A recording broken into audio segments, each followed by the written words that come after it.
I want to thank you for coming to Mudike. You can see we are all fine and good here. And all of us on the high table. And our chief and resting former vice chancellor and former, or resting pro-chancellor, thank you for being around too. I want to wish this session very well, a good success, and believe that by the time we finish, we will frog jump into greater things in root and tuber area of life. Thank you very much.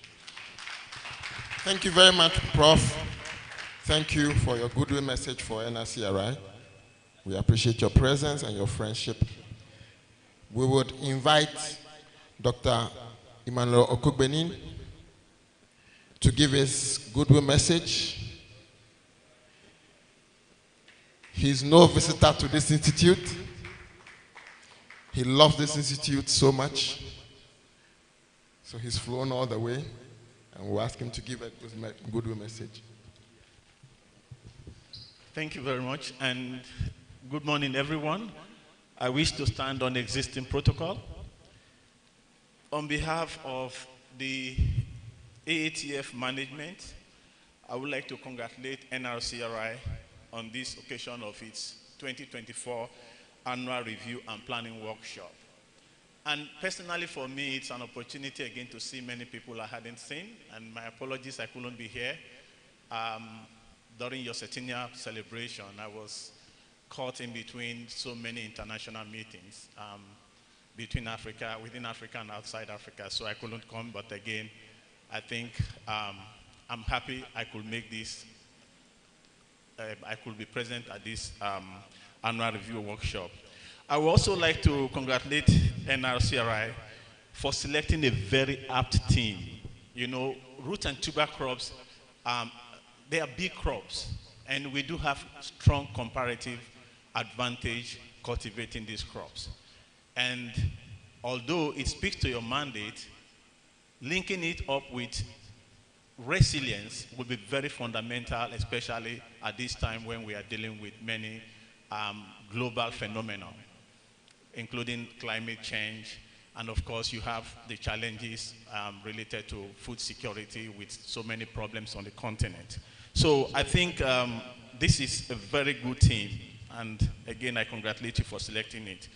And then I would like to also seize this moment again to acknowledge and congratulate Professor Egesi. I wasn't surprised because last year when I was here, he did say he was going to do a lot of things, and I say in the last 1 year, him and his management have accomplished a lot. So I would like to congratulate you for that. I think there's a lot to be proud about Nrcri. And I think it has advanced root and tuber crops development.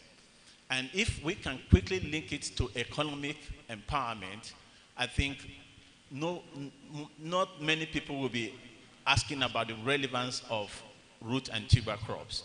We've invested so much in cereals, but I know that if we continue to put more efforts to turning these crops around, I think Nigeria will be well acknowledged globally. And of course, you know cassava, we are the highest producer of cassava in the world.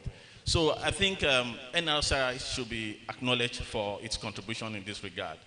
And as you know, last year I was working with the executive director, and I'm happy to say we now have an MOU with Nrcri.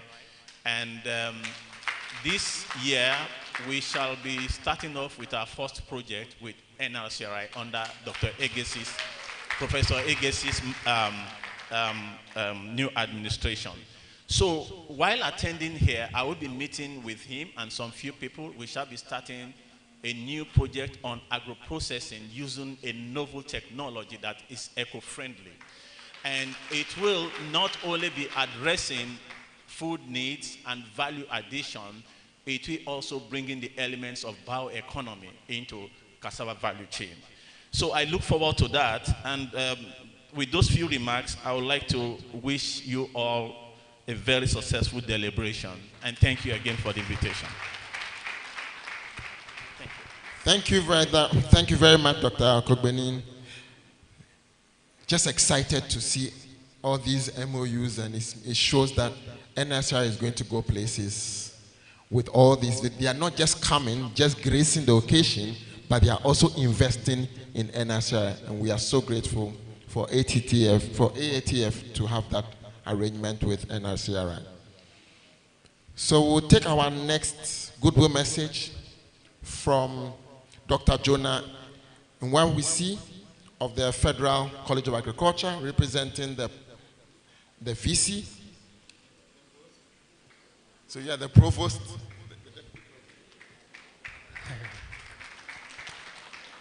We thank God for today, standing on the already established protocol.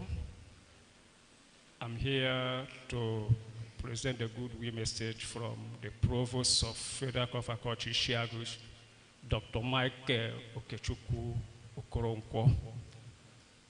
Because of the engagements he had, he's now in Abuja for special assignment and asked me to be here to present this goodwill message.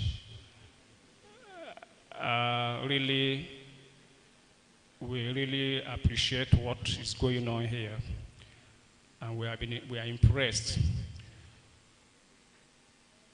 It's a wonderful thing we are seeing happen in this institute. Last year I was here to present him, and when we said digital ED, it's really digital.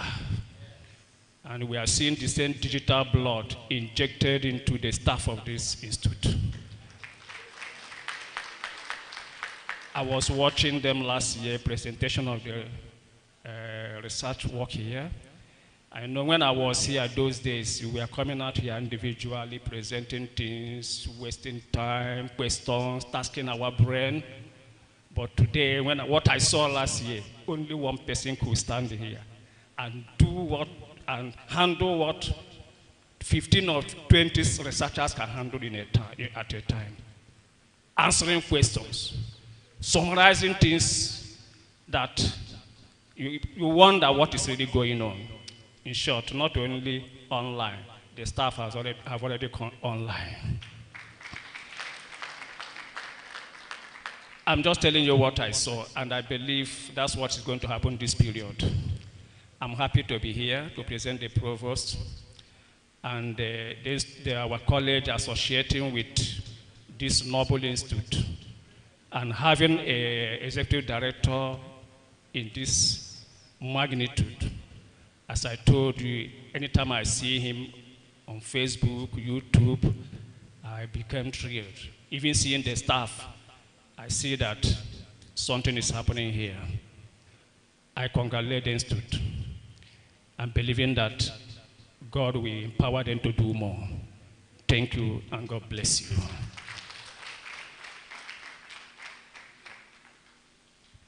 Thank you very much, Doc.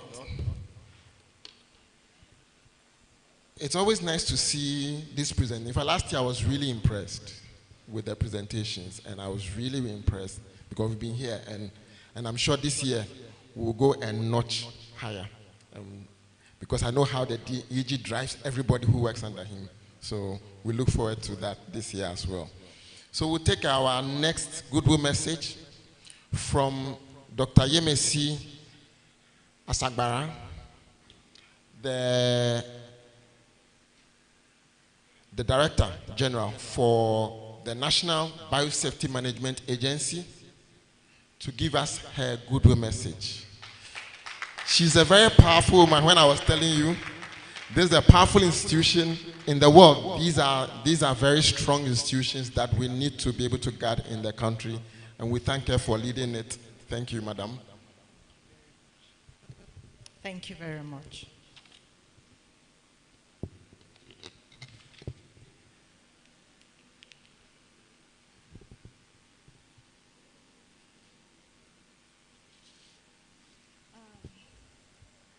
Thank you very much. I would like to stand on existing protocols, but I would like to thank the Executive Director in the person of Professor Egerson, whom I've had the opportunity to have known for a while. And also, I call him my big Oga, Professor Ratu, and also my former president of the Nigerian Institute of Food Science and Technology in the person of Professor Iwu. And I'll stand on the existing protocols. I personally am very happy to be here, not even in the person of DG, National Biosafety Management Agency, but as a scientist, in that over the years I used to work in the Federal Institute of Industrial Research, Oshodi, and we had some collaboration with Nrcri. And now I'm here in another capacity. So the relationship with Nrcri has been on for decades. And also, NBMA, we have a standing MOU with Nrcri.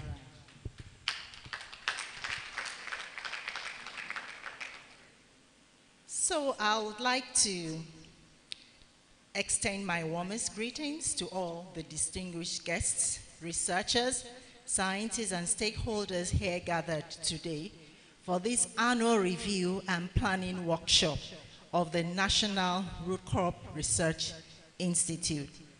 This gathering marks a significant milestone in our collective efforts towards advancing sustainable root and crop-based farming systems in Nigeria, and most especially in these times when we have an emergency, a state of emergency on food security.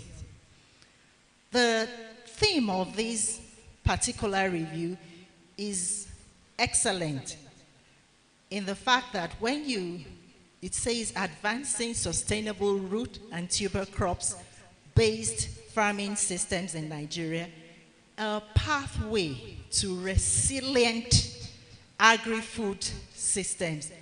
That pathway to resilient agri-food system underscores the critical role that root and tuber crops play in ensuring food security.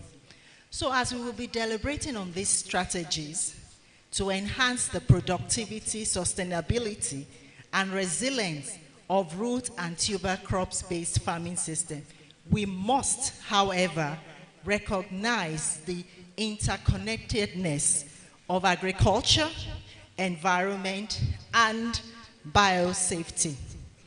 The National Biosafety Management Agency remains committed to fostering a regulatory environment that promotes the safe development and deployment of biotechnology in agriculture, including root and tuber crops, while safeguarding human health and the environment. I wish to commend the National Root Crop Research Institute once again for its unwavering dedication to research, innovation, and capacity building, which has been enumerated in Professor Eggerson's speech. Your contributions have been instrumental in advancing scientific knowledge, developing high-yielding varieties, and empowering farmers across Nigeria and even outside Nigeria. As we chart the course for the future, let us leverage on our collective expertise, resources, and partnerships to address the challenges facing root and tuber crop-based farming systems. I wish to express my sincere appreciation to the organizers and the participants for the commitment to advancing sustainable agriculture and food security in Nigeria. And apart from coming for this review, it's going to be an official visit, because there's some things we still have to check as NBMA. We know you have a permit for CFT of genetically modified potato resistant to late blight disease. Also, cassava genetically modified for enhanced beta carotene, and cassava with elevated levels of iron and zinc in storage root. So with this, it shows so much that NRCRI is not just about producing the crops, the root crops, but also in enhancing and making them more nutritionally available for the populace, which is quite very notable and of great essence. So, yes, I think you need to give NRCRI that. And with what they do, they enhance our work in the biosafety space. Because by the time they do this, we check that, yes, it is safe for human health and for the environment. Our people are getting quality food. So thank you very much, and I wish each and every one of us a wonderful time here. God bless us all. Please, can we clap for our DG once again? She just mentioned that apart from gracing the occasion, that she and her team are also here to do their work of policing. And that was what I was welcomed with this morning as I came to the office. Said the DG want to do inspection. And I said, please beg the DG for me. Today is opening program. First thing tomorrow morning, we'll come to your hotel and pick you, and we'll take you to the field for inspection. Thank you very much. Okay, so just to tidy up this section of goodwill message, actually we've taken the last one, but our digital ED, a peace-loving man, an innovator in many dimensions, said that we must take one more, and that is from our royal fathers. And you can see we have many of them here in the house this morning. And so we are going to take from just one person to represent the royal fathers. And we already have the chairman of the traditional rulers from the landowner communities who will do that for all the Ezes. And so it is my pleasure to call His Royal Highness Eze Ben Oriaku, the DK1 of Umudike, to take that for us.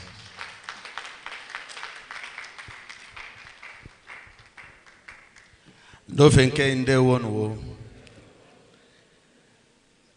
our director, and Dadai Wine representing our governor. I want to stand on the already established protocol. You are all welcome. Professor Garuba Shorobutu, I want to appreciate you. Thank you for the royal welcome you gave me when I visited the office. God bless you. But I want to report two people to you. The Executive Director of National Root Crop Research Institute and Professor Made BBC Beya Iwe. Prof, their speed is too much. Please advise them because the nation needs them. Their speed is too much. Imagine what is being outlined here achieved in just 1 year. Get to Professor Iwe's office, you will see chamber and catalog of achievements.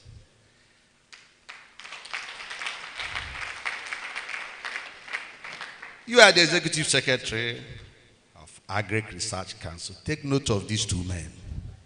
We cannot cover them. Their light must shine. Ndezobulu Ugunu, on your behalf, Kanji, not here. Sir, He that is not grateful is a great fool.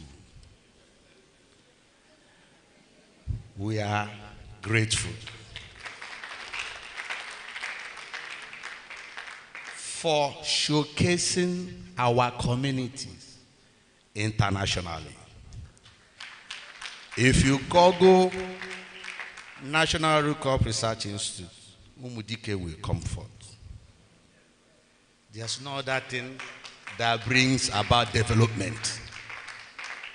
Once you have developed people, that community is already developed. Thank you for making yourselves available to be used by God to achieve this feat. I want to say a big thank you to all of you who came to grace this occasion.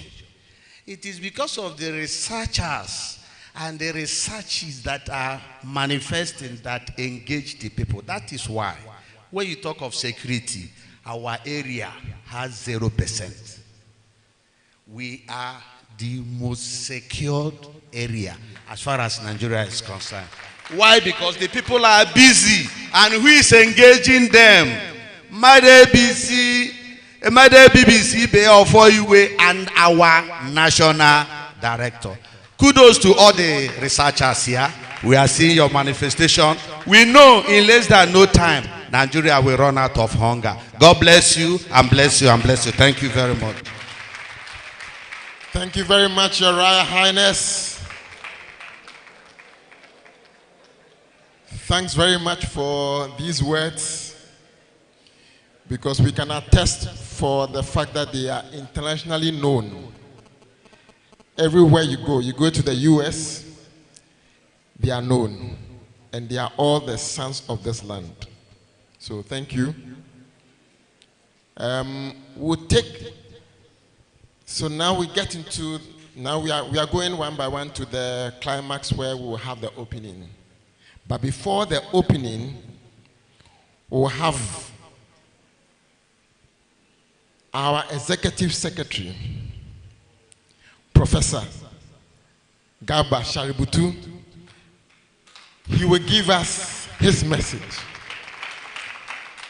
his remarks. And I always stand up for him because he's such a humble person. If you see him, he meets his people, and we are like, wow, who is this man? And my bosses are asking, who is this man who joins our chief executive to these places? But we really appreciate your humility. And you give a good account of Nigeria when we meet the international people. They keep on asking. So thank you very much for representing Nigeria. Thank you. The moderator, and I will always start with what I know best. First, I want to salute the Igwes, because this is your domain, and the mistake of 1976 that confer rights of the Igwe over the government, I still stand to challenge it, because I believe that in your own domain, you hold the ace. You have the farmers, you have the government, you support the government, and so I doff my cap for you, Igwe. Your Excellency, ably represented. I think I'm the luckiest of all the invitees here, because I'm son of the soil by virtue of the number of visits. My Vice Chancellor will recall very well that I had the opportunity of representing Mr. President at the convocation ceremony of his university. Today, I am back here not only in my personal capacity, but also to convey the appreciation of His Excellency, the Honorable Minister for Agriculture and Food Security, Alhaji Abubakar Kyari, for the wonderful information he has gathered on the good work that this touchy research institute is giving to the nation.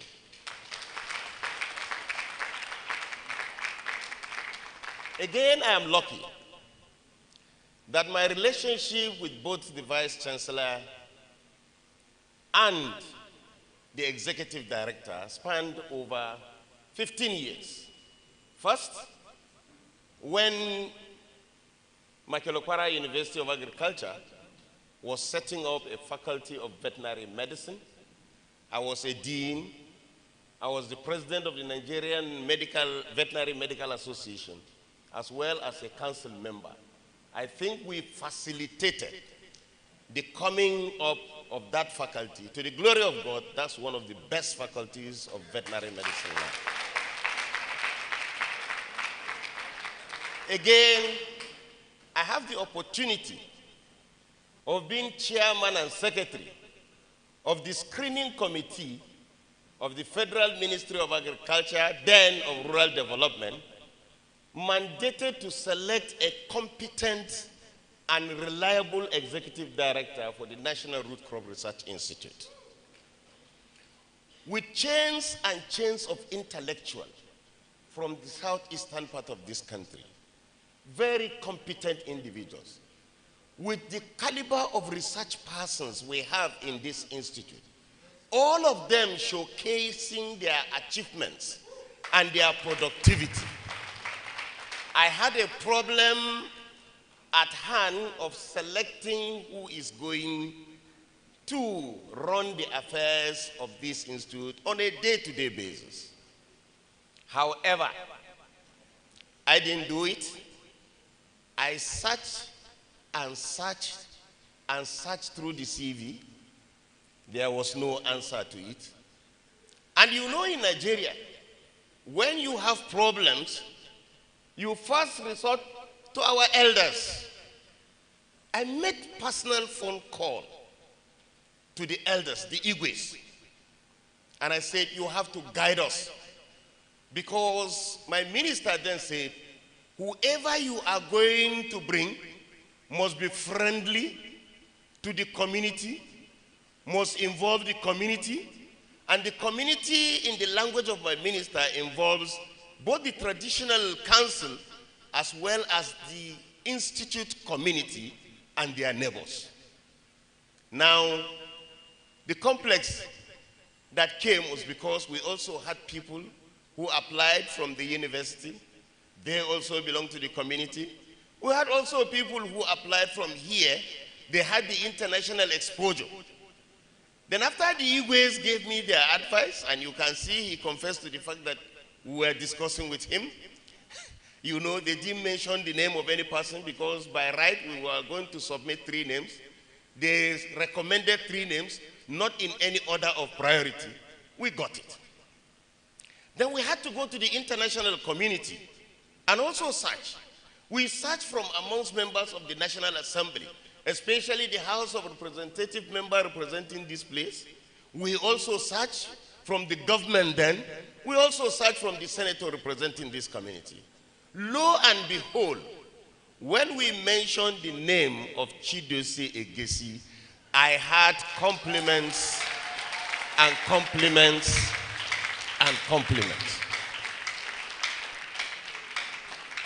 I had commendation of my mode of selection coming from the police.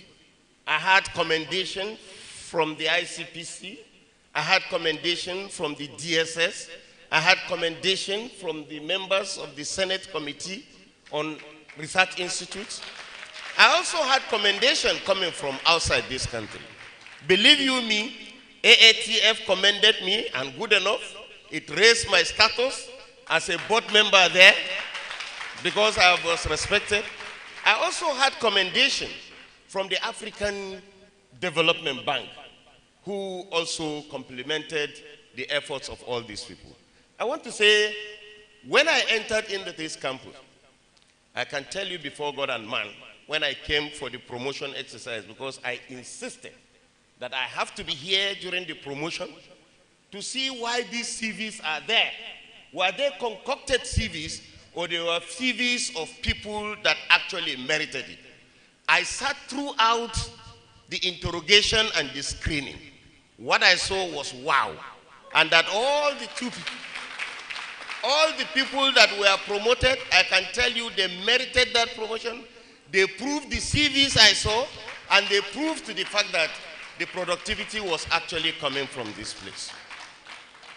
More so, today when I entered the campus, I can see what he told us during the interview. If you recall, ED, we asked you one principal question. Because you said in your presentation you were going to transform the place. And I said, what do you mean by transforming? You said you want to make the environment conducive for research work. That I have seen this morning. The cleanliness, the orderliness, the arrangement in the boardroom. And I'm happy you did not forget yourself, because some of us, we forget ourselves and make the condition more honorable for people. What I saw today is nice. Secondly, you told us you were going to link and further progress the fortune of this place with international community. Today, FAO is here, the universities are here, AATF are here, National Biosafety Management are here, all the past executive directors are here, former vice chancellors are here. What else do you need to prove to us that this institute is getting over? I'm really very happy. Your Excellency, it is not common for governors to attend this type of occasion, even in representative capacity. The presence of the Honorable Commissioner for Agriculture here speaks volume of your administration. The Special Advisor on Agriculture speaks volume. And what is the implication of this? That because of this occasion, His Excellency, the Governor, has decided to empty the Secretariat within the Commission as well as the Office of the Assistant. How else can you prove to us? However, I have seen your presence here. I will take back that message to Honorable Minister to say that Governor Oti is agri-friendly. He is agri-friendly. But where I come from, you must pay compliment to people. But if you respect them, if you respect that institution, you must ask for one thing or the other from them so that the respect will be complete. I will not be doing well when I pray to God and give compliment to God in terms of what do we do. For those of us that are Christian, we say what? We say, our Father who art in heaven, hallowed be thy name, thy kingdom come, thy will be done on earth as it is in heaven. Then you say, give us this day, isn't it? And forgive us our... So, Your Excellency, sir, we compliment you for coming. We compliment you for being agri-friendly.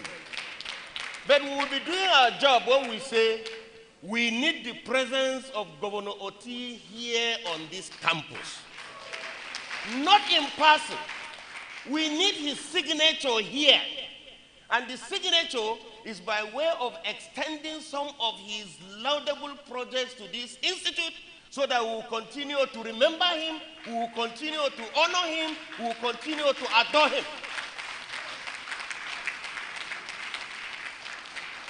Without asking the ED to tell me what he wants me to request for, I want to do that, and on my own, because I am his supervisor. He has been attracting a lot of fellows, scientific fellows here.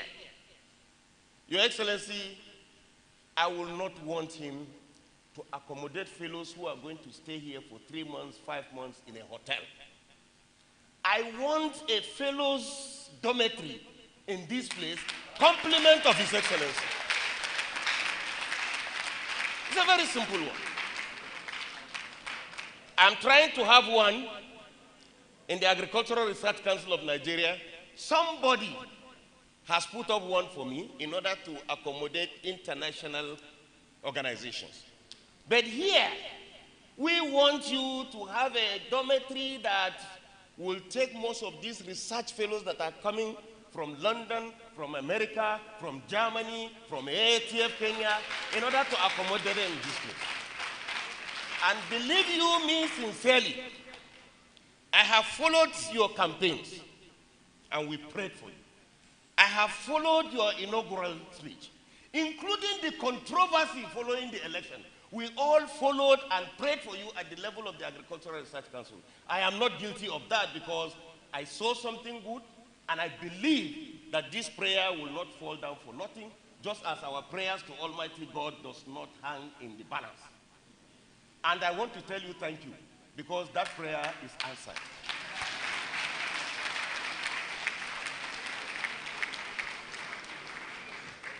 Your Excellency, occasions like this call for interaction between all the research institutes.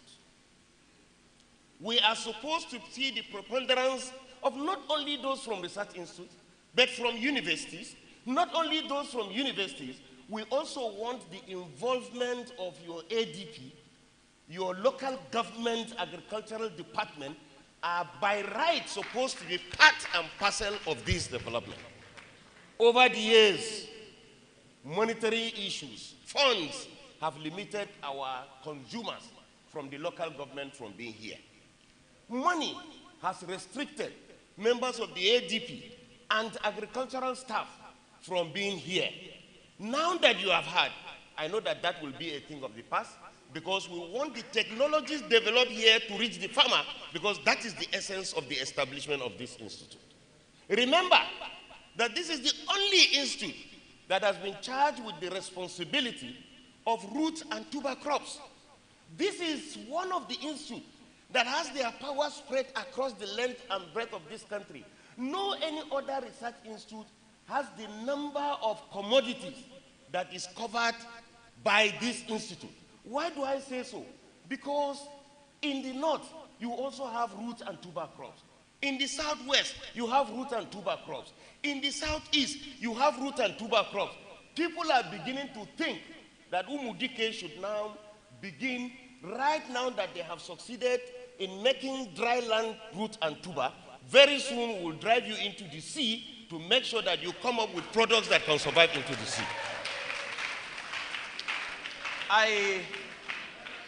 After my presentation, when we come to the real discussions, we'll begin to unveil the strategy to achieve that. But I want to go back to the Igwes again.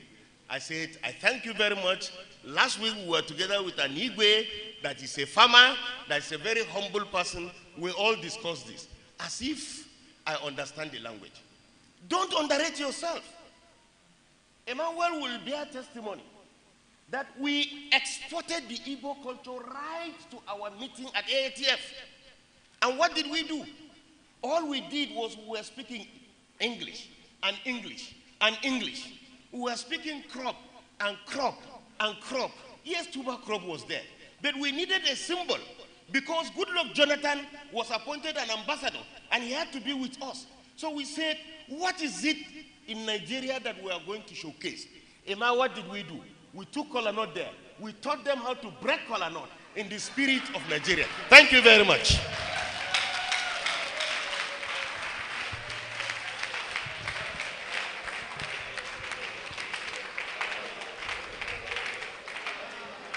Can we rise up and just give him a clap? Can we rise up and give him a clap?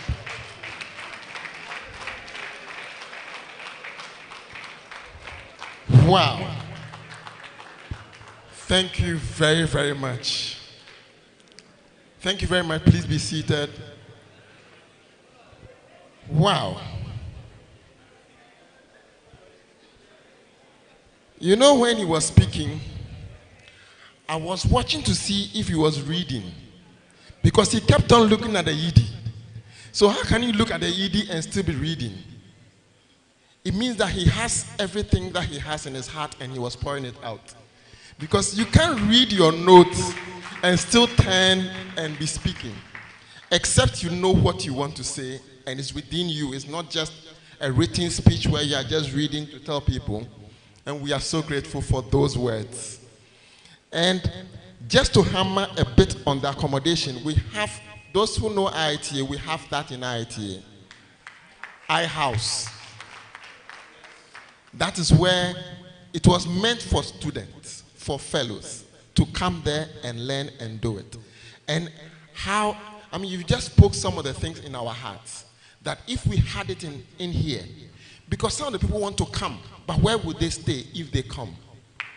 They end up staying in IITA, and we have to transport them and transport them back. But assuming we had accommodation here, I'm telling you, there are a lot of people in US who would have come to Umudike just to be able to work here instead of coming to Ibadan.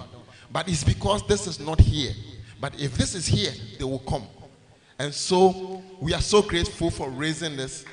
And we hope and believe, not just hope, we believe that the governor will hear it. And next year by now, either we are breaking ground or something is happening. Thank you very much.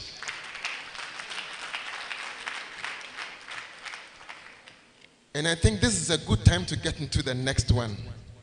For those online, we haven't forgotten about you. We thank you for staying with us throughout on online, on all the platforms. We are grateful for staying with us. And then you can give us a shout out when you have the time. Just shout it out that Nrcri Work Planning Week. You can do that on it, and we will acknowledge you for that. So now we will get into the main one, because we have to open the ceremony. We've been hearing the messages, but now we need to open it. Then we can really start the real work. And like our Honorable said, we are going to get into the weeds in the next sessions where we'll get into the strategies. And so we look forward to that. But before then, we will ask the remarks from our Executive Governor, His Excellency Dr. Alex Chioma Oti, OFR, ably represented by Dr. Cliff Agbiza. I hope I didn't crucify your name. I hope I didn't crucify your name, but if I did, please forgive me. So hopefully I didn't crucify the name. Yes. Agbeze, yes. Dr. Cliff Agbeze. Can we welcome him to open the ceremony, give his remarks and open the ceremony on behalf of our people's governor. He is representing our people governor. He is the special advisor on food and security for this land. And so we welcome you, sir.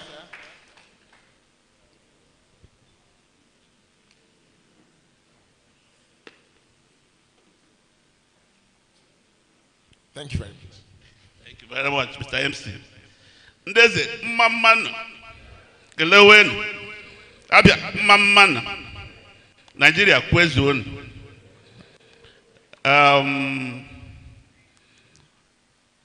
Let me thank you all for coming. Let me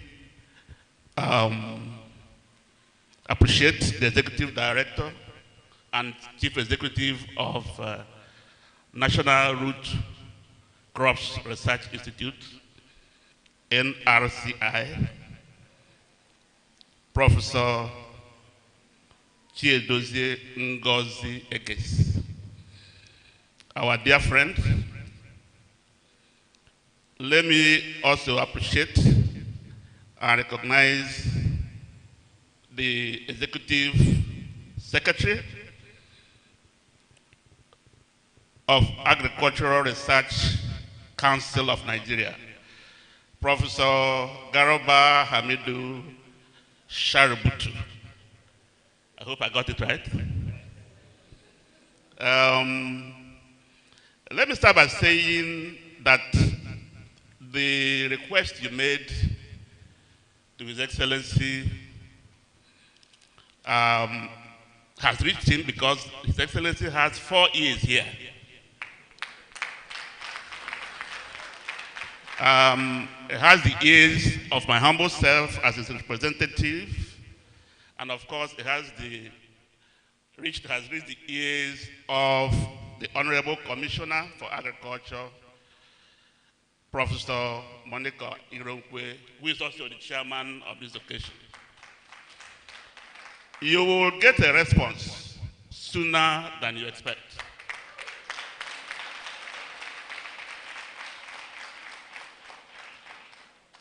And so let me delve into the welcome remarks as directed by His Excellency.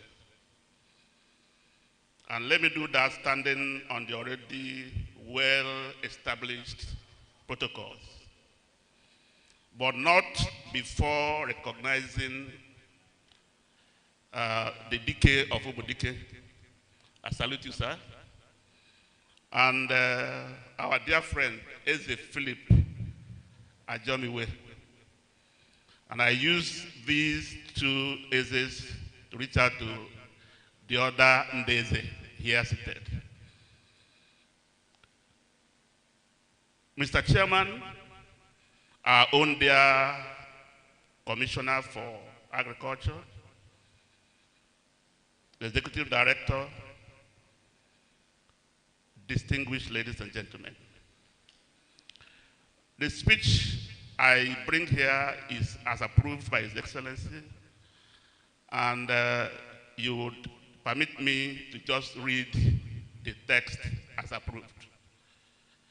Let me begin by thanking the management and staff of Nrcri for inviting me to this very important workshop and making me chief host of the event. Let me further thank you for organizing this workshop itself at this critical period in our nation's developmental journey. The theme, Advancing Sustainable Root and Tuber Crops-Based Farming Systems in Nigeria, a pathway to resilient agri-food systems, is apt and speaks to the sensitivity of the Institute and its management in rising to the demands and challenges of our time. As we all know, in Nigeria, particularly in our own climate, our staple diet is root and tuber crops based. And so the topic to my mind is one that recognizes and immediately seeks to fill the gaps in our dietary and nutritional situation and challenges, particularly at this time of national food emergency. The rising prices and in most cases scarcity of food items as currently experienced in our country is a major challenge for us as stakeholders. It casts a dark pall over our food policy initiatives. More threatening is the fact that our people are exposed to all manner of social menace arising from food and nutrition insecurity, made worse by a worsening incidence of poverty.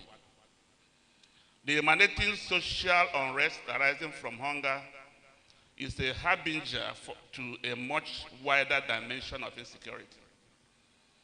There is also the intricate concern of the nutrition status of our children and our pregnant women who have been proven to be highly vulnerable under a food deficit scenario.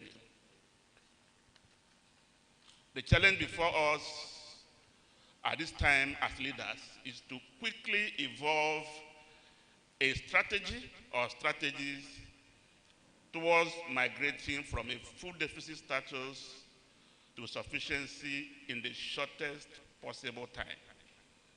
But we should also be minded that quick fixes are often not sustainable.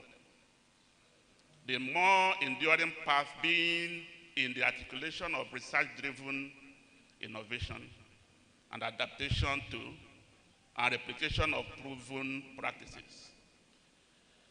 Resolution of the current food insecurity challenges in our country and in the state is a task that we must all roll up our sleeves and confront as if our life depends on it, because in fact it does. In this administration, we have risen to the challenges, and with God on our side, we believe that the deliberate and dedicated efforts we are making will surmount the obstacles and bring succor to our people and light at the end of this rather dark and depressing tunnel. As government, we will be looking forward to partnering with research bodies like Root Nrcri in these efforts.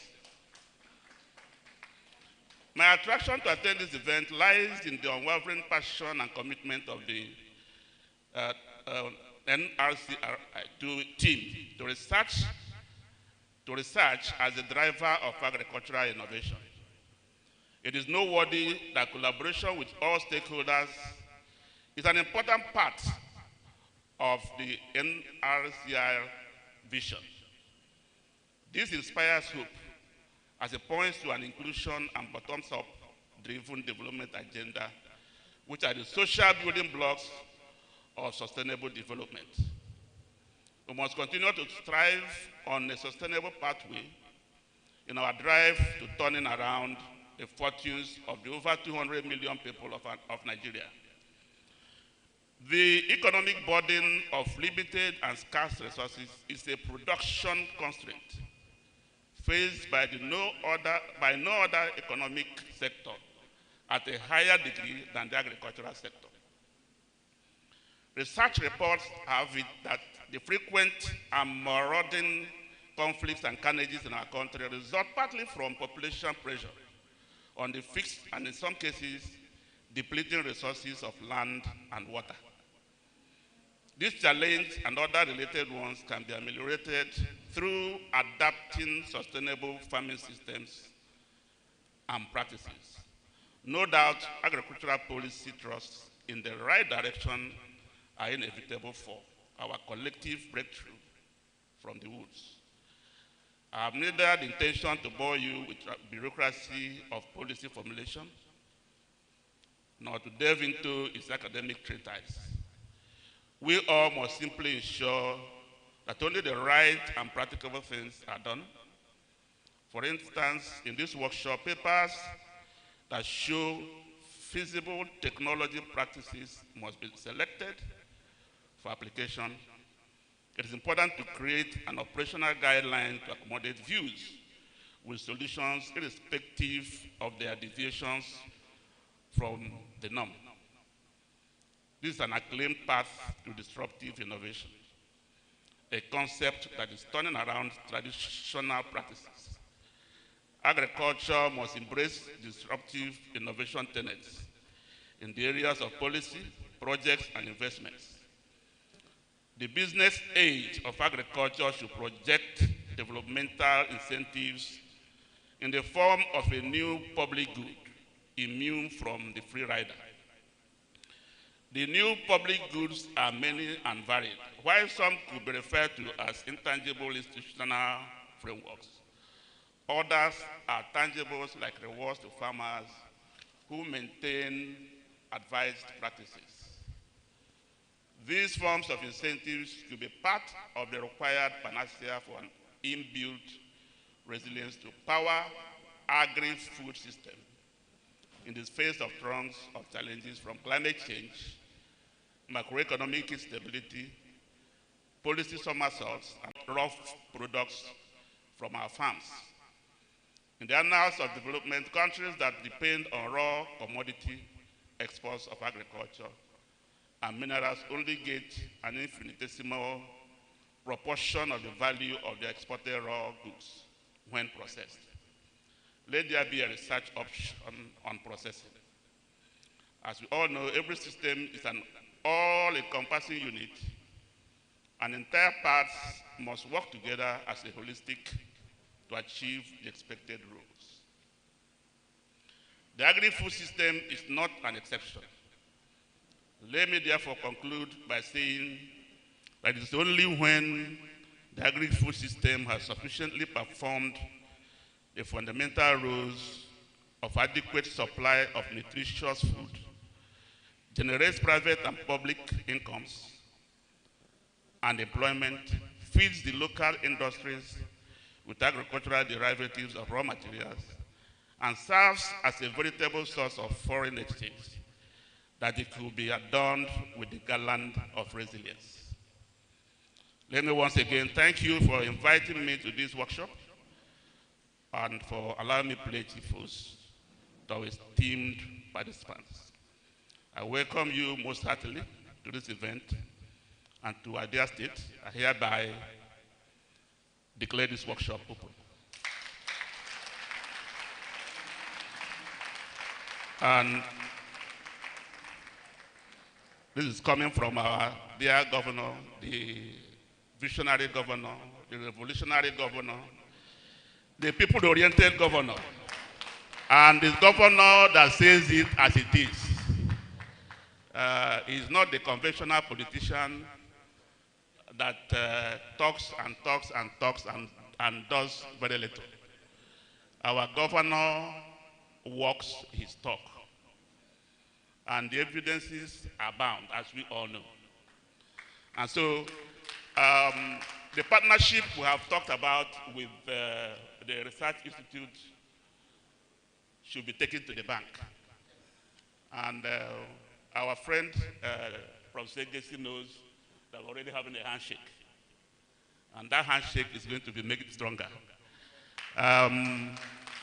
I want to also appreciate the presence and thank my dear professor, my dear Vice Chancellor, Professor Made BBC Iwe. I salute you, sir. And I thank you all for listening. May God bless you. Thank you. Thank you very much.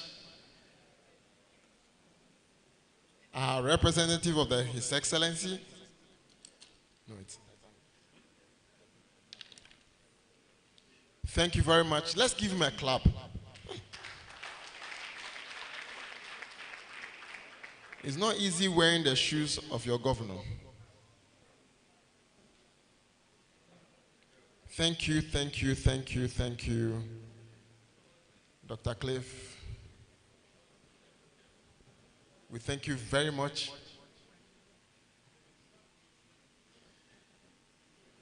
And we will take this partnership to the bank.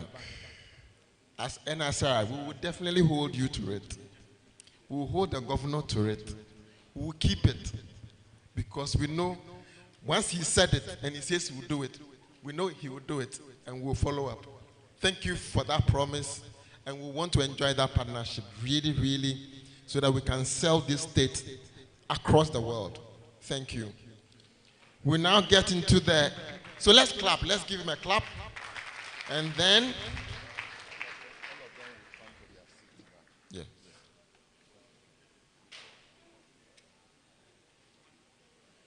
So thank you very much, our excellencies and our dignitaries. Now that this has been opened, we will come into the keynote address, but I think we will all get down and then we can take our keynote address. So thank you very much for helping us do the opening ceremony. Now we are getting to the work, and this is the part I like. After the ceremonies and the speeches, now this is work. So once we hear it, this is getting us into the work, preparing us for the presentations by the various departments and units.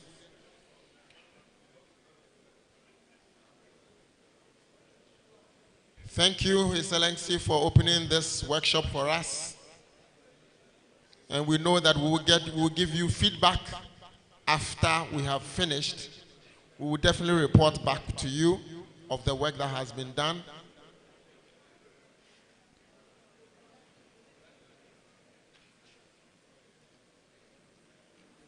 So we'll have our dignitaries sitting.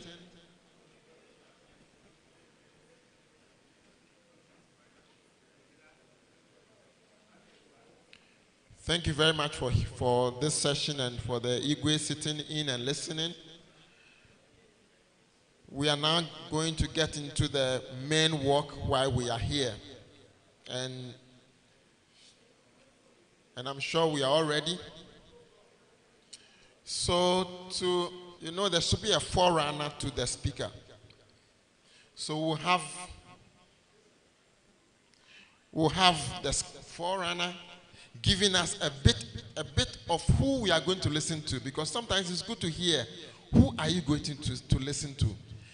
If you get to hear, then you pay attention. And this man from FAO, I know he has a lot, but there's somebody else who has to do that.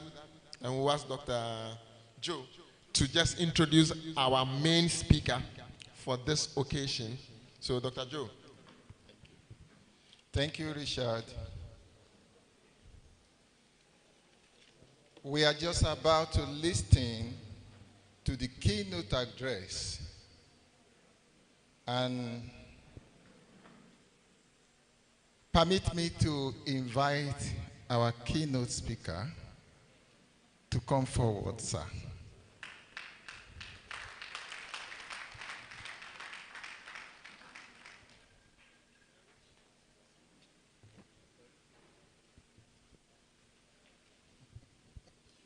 Okay.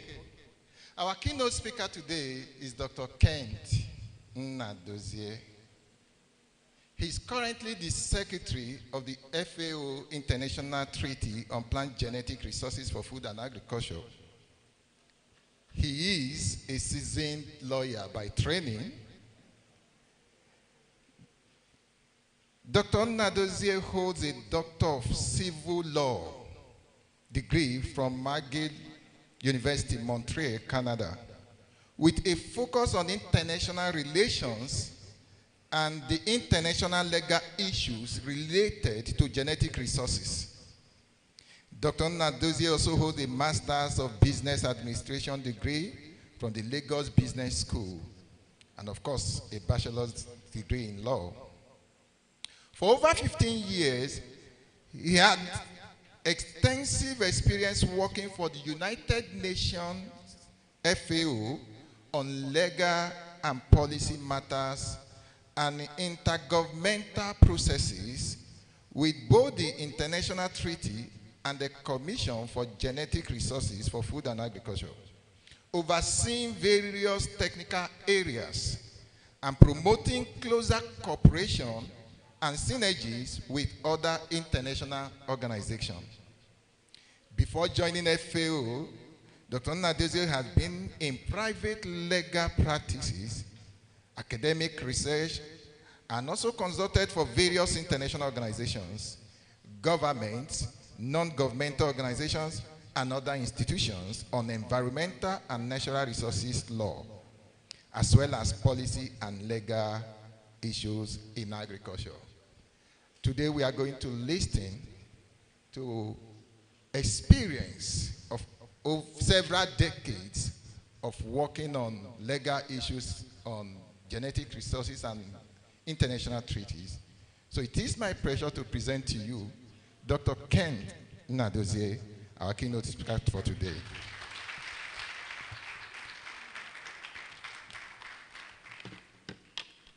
Thank you very much, Joe. Before I start, I'll also join other previous speakers to first acknowledge our royal fathers, who are the custodians of our culture and our land. And if without their blessing and their welcome, all the work you'll be doing is in vain, because they are the custodians and the representatives of the spirit of the land and our ancestors. Well, while of course standing on the previous protocol, I'll specifically acknowledge the support and the representation of the Executive Governor of Abia State, His Excellency Alex Oti. I think the representation he has is a testimony of the interest and the support he has for this institution. And as we heard from his representative, the appeal and the prayer of Professor Sharibatu has already arrived and is answered.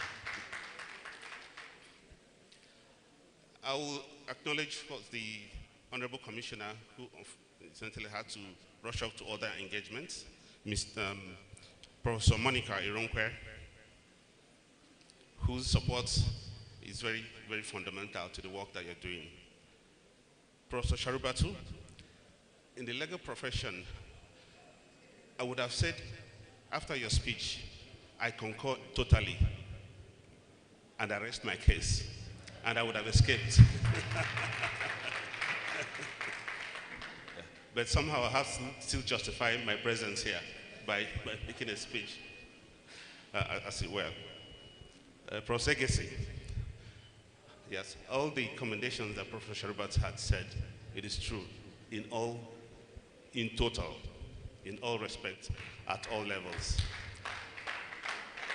I don't think it's an accident that your name is Chie Dozier, because you came here to dozier things, and it's going to work out as well. So, in addition to what the Honorable Governor said about the partnership and collaboration, while I'm here to make a presentation and a speech, for me, I think the most important aspect is the collaboration that I'm looking forward to having with Nrcri. And I plan and I hope to use the resources within my control and the connection and networks I have to establish more very, very productive and rewarding collaboration and cooperation with the Institute. So before I continue with my main presentation, I'd like to tell a very short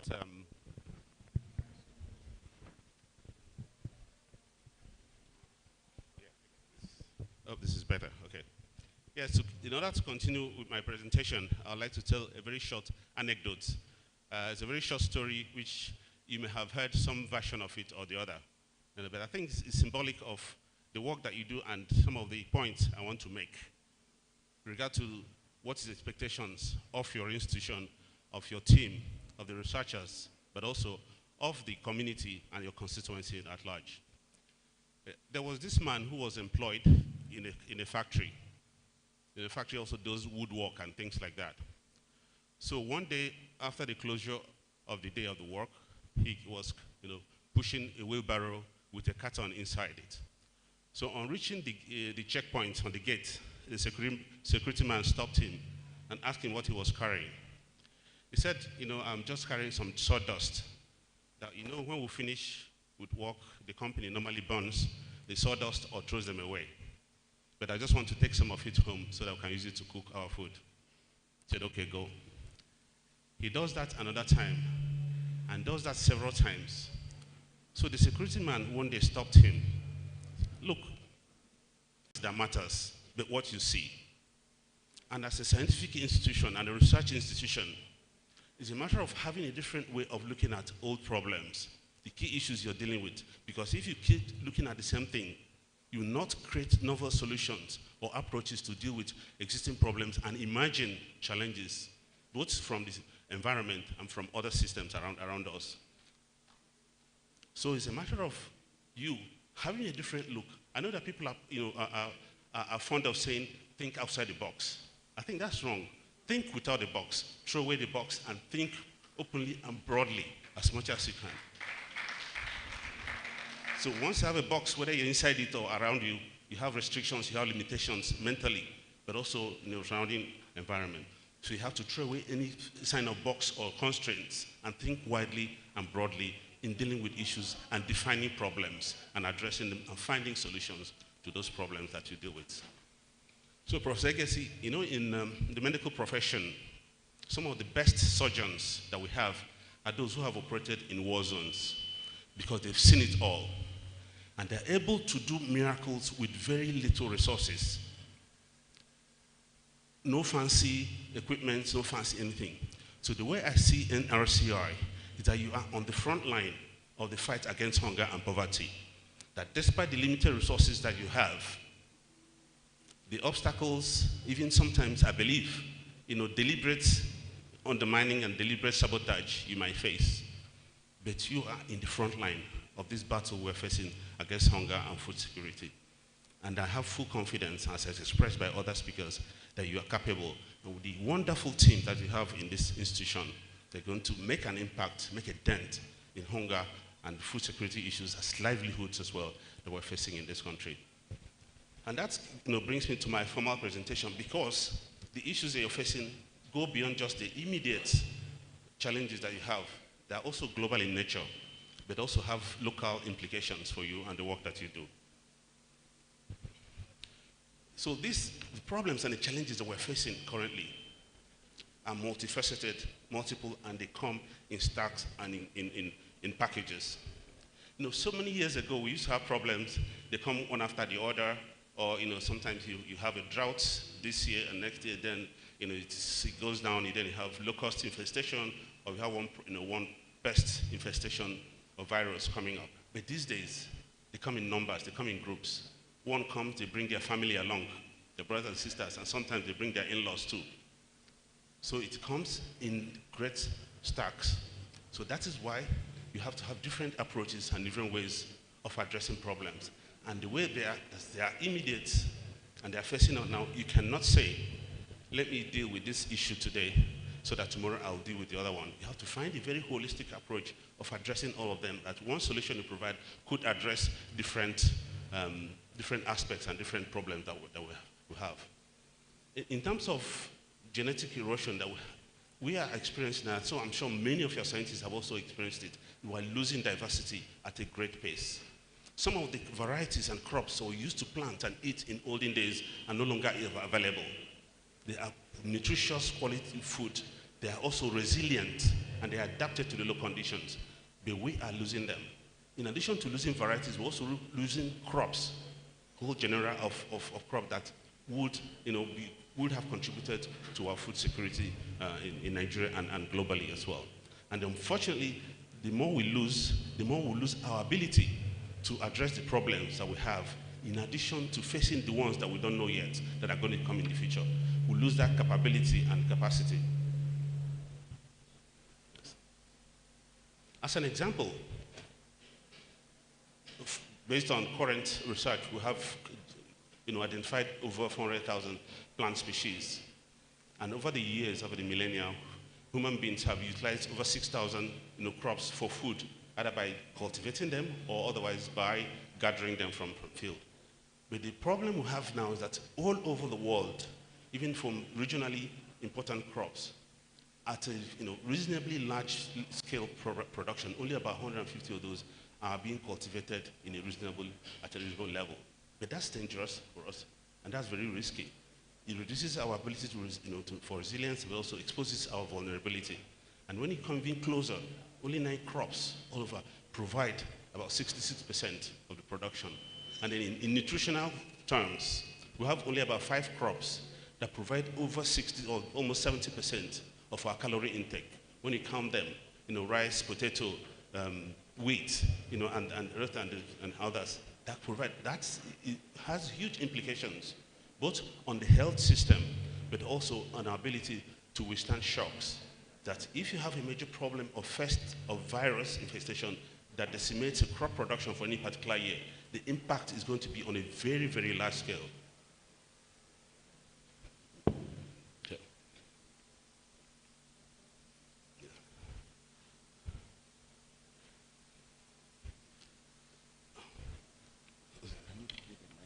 Okay. All right.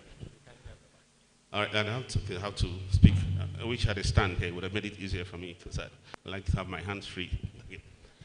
So the loss we are seeing, it is real. And in addition to the lived experience of farmers and researchers, the studies that have been conducted have shown the extent of the loss that we have.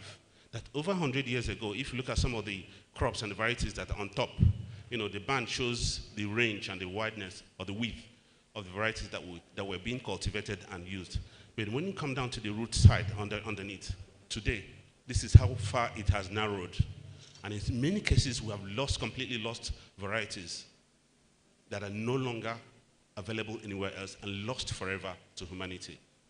And in this context, it is not good for us, for the work that we do. Going also further to the global context, in addition to all the environmental, climate change issues and loss of biodiversity, there are also policy aspects and processes that make life even more complicated for researchers and for the work that we do. It has become more political in a lot of ways. There are a lot of negotiations in terms of both trade, in terms of environmental issues, commerce, pollution that are now becoming more complex in the negotiations and the discussions that are going on in the international scene. Each country wants to protect its own national interest, and so usually at the detriment of the global good. And that is what we are experiencing with the emerging new stakeholders, new players from the industry, from private sector, from civil society, from research organizations that are coming in and making the situation even more complex.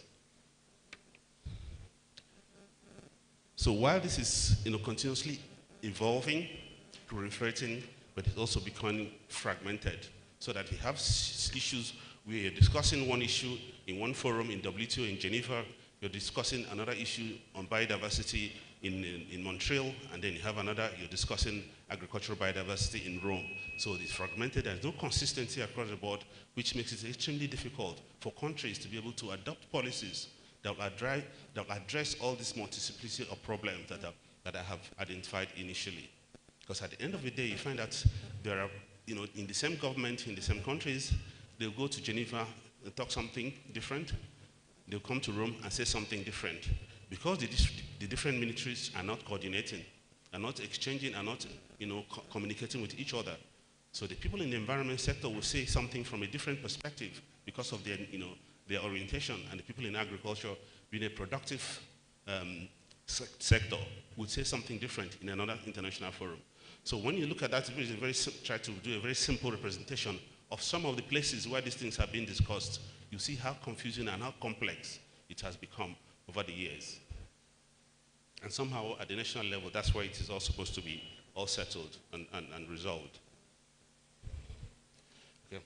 So very briefly, use the opportunity to give a brief overview of the work that we do in FAO concerning biodiversity and genetic resources. But of course, we focus on crops and products that relate to agriculture and food security. While the world of biodiversity is broad, including the wild and wild relatives, our work focuses essentially on mostly cultivated crop, but also look at how wild sources of food can also sustain and help and assist in our food security needs. But again, we go down, not just at the ecosystem level or the diversity level, but also to the genetic resources level, because you know that some of the interesting things happen at that level, that even within the same species, the variances and the differences in genetics of those crops actually the ones where you can find things or traits that can address new issues as they emerge, including pests or climate change, desertification, and things like that. Okay. So the international treaty that I work for, and I'm secretary, was negotiated and agreed in FAO because it was recognized globally that no country is self-sufficient when it comes to the genetic resources that it needs for its agricultural production, that we are all interdependent. You in this institute will know that you get materials from different parts of the world, and you get requests from different parts of the world to exchange the material. Because when there's a pest or a viral infection in one country, you could have a variety that has resistance, and they will need it to address that. But also climatic changes, as the climate changes, as the variability changes, areas that used to be savanna or forest are now becoming desertified. Salinization is happening. So it's by these exchanges of the material across regions and across countries that we're able to address those issues. So many of those issues, because it's cross-border, requires a multilateral approach, and that's why the treaty was negotiated and agreed to set the legal framework for the exchange and management of those crops. As I said, we recognize that no country is self-sufficient, that if you look at the origin of some of the crops that are staple today, they originated somewhere. Cassava, which is a staple in this country, we think it is a Nigerian crop, but it originated from Mesoamerica, in Latin America. That's where it originated. Maize or corn as well. We thought, we grew up with it for ages. Our parents and grandparents have planted it. It originated from, South America, from Mexico and and that region as well. So you see that some of the crops, potatoes as well, originated in the Andean countries in Peru, Ecuador, and that region. That is where the original source of those crops. So that gives you an impression that we are all interdependent across the world. And some of the crops that also originated in our region are being planted. In fact, we have people producing them more than us in other countries. You have an example of the palm oil, that the Malaysians came and took from here. But now we import palm oil from Malaysia, even though it's not a very pleasant thing to say, but that shows the level of interdependence that we have. Then we acknowledge the role of farmers and the impact that they have made in developing new varieties. The example of the picture you see there, it is the corn we have today has not always been like that. The weed that you see on top of the Atsensinte is the wild relatives and the origin of corns that over time, through deliberate intervention and trial and error, that was bred and selected until it started having the traits that it has today. It is the same across most of the agricultural crops that we have, that what we have today are not the original sources, but because of the intervention of breeders, of scientists and researchers, and farmers as well, they were able to develop them and make them adaptable to different conditions and different needs, including nutritional needs. So you have a wide variety and diversity of crops, and that's what some of the work that we do to ensure that we maintain and conserve that diversity, because we never know when we will need them. Whether it is in the community seed bank, as this one in Zambia, or the more international, more structured gene banks, or the international gene bank that is somewhere in the Arctic, we provide a legal framework that makes it possible to have that exchange and to bring it together, that provides the possibility that both the local seeds banks that require seeds from the national gene banks and the national gene bank that require backup with international gene banks have a system that they can also flow back and forth and get what they need, and that we do not lose biodiversity. So what we say, the work that we do when it comes to conservation and especially ex situ conservation, where we need gene banks, is that we work and facilitate the transition from fridge to fridge. Those who know about the gene banks is a refrigerator in the gene banks where you store the seeds for a long term, but also there are things that are done between that and the refrigerator in our kitchen. Most often we forget the source of the crop that we have. We think it comes from the supermarket or from the market or from the farmer's field, but it started somewhere else, further upstream, from those who have conserved it over the years and kept it and used it as a basis to bring and breed new crops and new varieties. So there's a lot of transition and work that goes in between that and what we have today in terms of what we have on our kitchen tables and in our refrigerators in our kitchen. So coming down to the work that you do in terms of root and tuber crops, it's already been said, it's evident that root and tuber crops are the foundation of agriculture in Nigeria. And since it's in the focus of your center, you play a very, very fundamental role in food security in Nigeria. Because they've said it that if you have not had swallow, you have not eaten. And the work that you do, it is where it all starts. And I think that's a mandate that you have that has to be reinforced and find ways of ensuring that we do not lose this diversity, but we also exploit and optimize the opportunities that come from the root and tuber crops. In addition to diets, in addition to nutrition, but also livelihood, and also the commercial as well as the industrial uses of root and tuber crops. And the research that you do should focus on that broad range of applications and sectors that it could serve in. And there are, unfortunately, of course, some of the challenges I've already mentioned are the ones that you're also facing. Climate change, lack of resources, as well as competition for resources.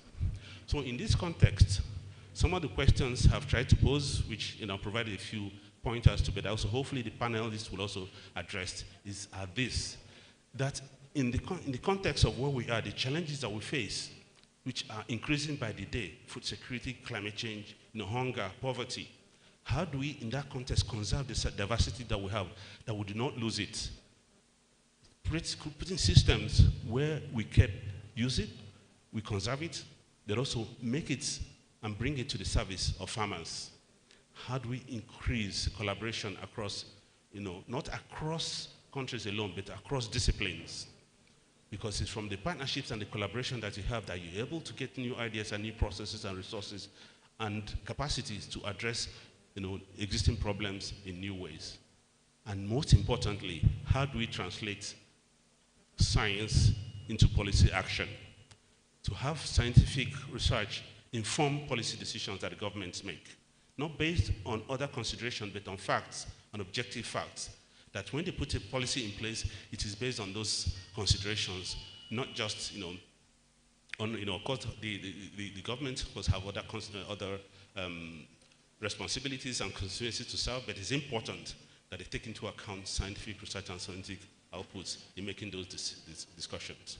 So more broadly, the agriculture sector, no doubt, is a very important sector. Our livelihood depends on it, our existence depends on it, our ability to live and survive depends on it. But at the same time, some of the agricultural practices that we have impact the environment in negative ways. So some of the things that need to be done is how do we harness the positives of agriculture while minimizing some of the negative impacts, and also establish farming practices that are sustainable, which goes to the theme of this particular year's research workshop. The agricultural sector does not just provide food, it's a major commercial sector as well, serving and sustaining the economy. If it wasn't for the agriculture sector, of course, we tend to all depend on the money from oil, but the foundation of the economy is all based on agriculture, and it's an integral part of our system. So while the crises that we face globally tend to disrupt the work that we do and the opportunities as well as the prospects of agriculture, we have to look at what are the long-term sustainability approaches that we can use to ensure that we sustain our food systems. At the same time, address the needs of the public. So I have 4 broad areas that needs to intervention or approaches that we can use, which is first, as I've already said, securing the diversity that we have so that we don't use them, we can optimize them. The work of research and breeding, which is extremely important, the mandate of Nrcri and in the crops that it deals with, applying scientific knowledge and application to it. Not just research for its own sake, but also for the fact that it plays a role in the value chain from conservation all the way to consumption. But then it's important to have the policy support that's required to carry this forward. We need to be able to establish systems, and I think I've already spoken to Prof. Egesi about it, to ensure that we have ways of working with local farmers and local institutions to ensure that the varieties and the crop that we used and our fathers and forefathers used to eat, but we don't lose them completely. Because sooner or later, when things get really tough, we have to fall back on those to provide the nutrition and the backstop that we need. The research work that you do should be focused on addressing real fundamental problems, not just research for its own sake or finding solutions and then looking for a problem to solve. You must be able to find what is the fundamental problem you're going to solve by defining it essentially to its barest minimum. Knowing that the farmer does not need gallons of pesticide for the sake of it. He needs a way of controlling pests and dealing with it so that he can produce and harvest his crops. At the more general level, okay, you have cars. We don't need cars, which is a lump of steel and plastic. We need mobility, ability to get from one place to the other. Identifying and defining those problems to its fundamental makes us able to find solutions so that when new issues and new challenges arise, we're able to address them by knowing exactly what we're addressing and what we're dealing with. And in terms of value chain, it's not enough to produce new varieties. The question is how many of those varieties are being used by farmers? And how many of them can you find in the marketplace when you go to the market to buy things and see, yes, this is an Nrcri variety. This was developed by Joe or somebody else in your team. Somehow we'll have to find a ways of, providing an acknowledgement and incentive system that compensates for farmers, for researchers who produce varieties that are taken up by farmers that apply and solve the needs and the problems that farmers have.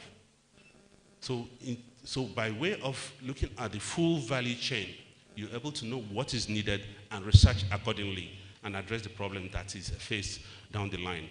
Identifying where the bottlenecks are, sometimes the problem could be with seed producers, it could be with transportation, it could be also distribution. So being able to identify where the bottlenecks are, and then we'll find solutions to dealing with them. At the end of the day, you can have the best research, you can have the best products, you can have the fanciest proposals, but if the policy environment is not conducive, it will not get anywhere. And that is why and where the government comes into place, that its role to create the enabling environment to ensure that the research work that the research institutions are doing are applied and utilized and serve the needs of the people. So the policy environment is extremely important, whether by way of regulation, monitoring, as Sister Dr. Sagbara is doing, facilitating the work while improving, and providing, safeguards, but at the same time not be an obstacle to progress, as it were. So that is extremely important and raising awareness in that regard. So by way of just, concluding, some thoughts that I have about, the issues that we're dealing with, that there are opportunities, certainly there are obstacles, no doubt, but at the same time, if we work together, look at opportunities and the policy tools that we can put in place to facilitate the work I will do, and looking at how we can mobilize resources, not just from government allocation, but looking at innovative ways of raising resources, and Professor Segesi has been very, very adept at doing that and raising resources to support the work that you do. But you have to look broader. You also have to tell your researchers and scientists that also have to look for ways. They should not sit and wait for allocation. They should also look for ways of mobilizing resources, because that is part of their, their responsibility to carry out the research that they do. International cooperation is important. You have to have collaborations across sectors, across nations, across regions. You find innovative cooperations between fields and disciplines that are not usually traditional partners. You find people in biology partnering with people in architecture to see how, the difficulties and the constraints they're experiencing, how have the people in architecture dealt with, systems where there's limited capacity, limited space, and limited capabilities, dealt with dealing with the problems. Having that system approach, you can get ideas that you can apply to your research in biology. So look out for those, whether it is people, evolutionary anthropology, or fields that are not traditionally related to that. It can give you ideas of solving and resolving problems and issues in different and new ways that are innovative. So that collaboration is extremely important, and I think Professor Segesi has been quite good at networking. That's why he was able to bring me here today, and it's going to certainly pay off for the institution in the long run. So in the final analysis, this conclusion is that while, of course, previously from old science, you have that myth of the single scientist who toils away in his laboratory night and day and produces exceptional reports, and then the next scientist builds on it, and the next one, right from Darwin to Craig, to all of them that had progressively and systematically improved knowledge. That does not apply anymore today, because the problems we're facing are multiple and multisectoral and multidisciplinary. So that's why this quote from this nature scientist, struck me, that he's not necessarily standing on the shoulders of giants. Of course, that helps a lot, no doubt. But these days, it's true cross-sectoral, cross-disciplinary, and cross-regional collaboration and partnering with a broad range of people that we can make progress, that we can, advance and fulfill the mandate, for instance, that the National Root Crop Research Institute has. Thank you very much.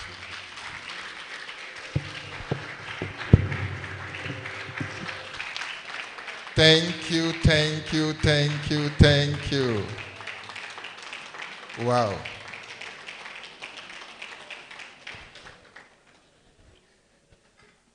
Dr. Nrcri, please go and have your seat, sir.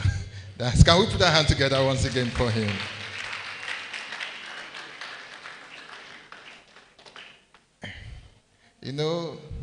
Soft-spoken people, and within this short period, yesterday we were interacting with him, trying to be sure that we have enough time for his presentation, and he assured us that we shouldn't panic. Thank you so much, sir, for keeping to time.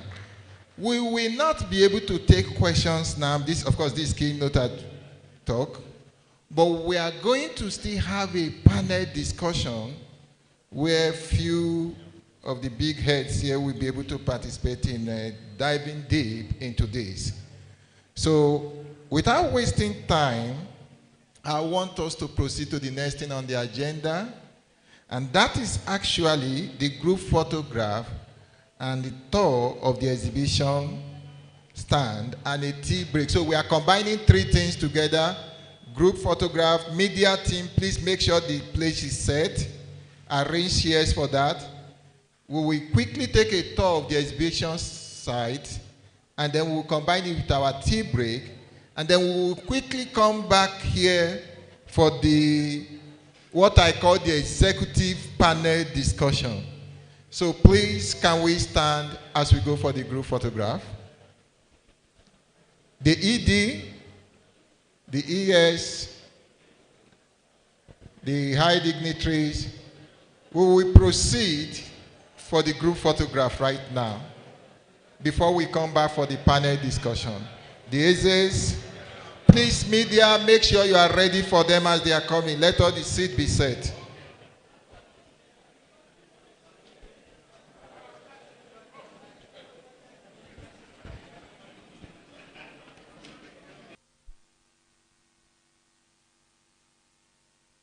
The LOC, please make sure you set up the panel side.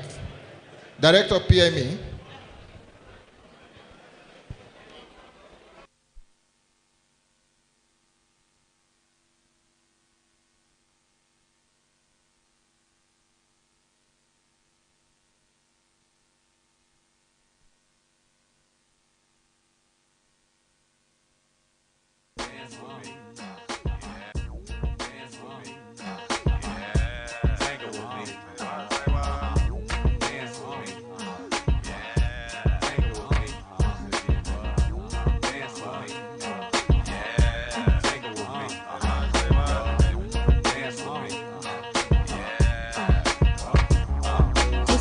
Like a sports car. Shanta got big lips and handlebars. Put it on Tim like a porno star. Run back the tape in the VCR. I'm coming, baby, like the big black kahuna. I wish you would have humped me just a little sooner. So now rich, like silver spooner. Now here's the finger, now I got your moon. I wish you would have did that 2 years ago. Let me feel the body hit the skin, yo. Now you see a brother making a little dough. I really hate that mess, but I love you, yo.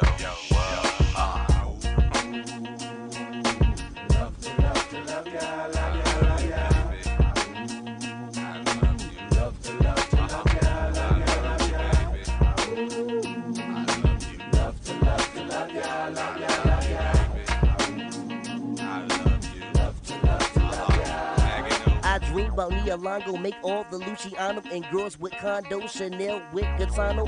Girl, my persona, I share like Sonny Bono. Black and white keys, lay girls on my piano. Me, Missy, and Timbo, rap at any tempo. Huckleberry fan, Magoo, the South Pimple. Caught up in my lingo, B9, girl, I'm bingo. Help, I see a beetle, cool out, that's only Ringo. Missy sang a jangle as I commence the tango.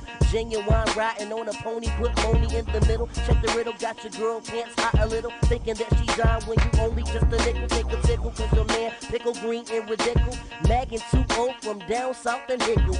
Black house shoes, my cane go to match. Pimp crap game, take all your scratch. Girl, I'm the P, see me on TV. BB, hook me up with your girl CC. Female, looky here, I'm Chip, you there. Let me get one kiss, just don't go tell. You so absurd, I thought you heard. If you don't know, the bird is the word. It's the bird, bird, bird. The bird is the word. The bird, bird, bird. The bird is the word.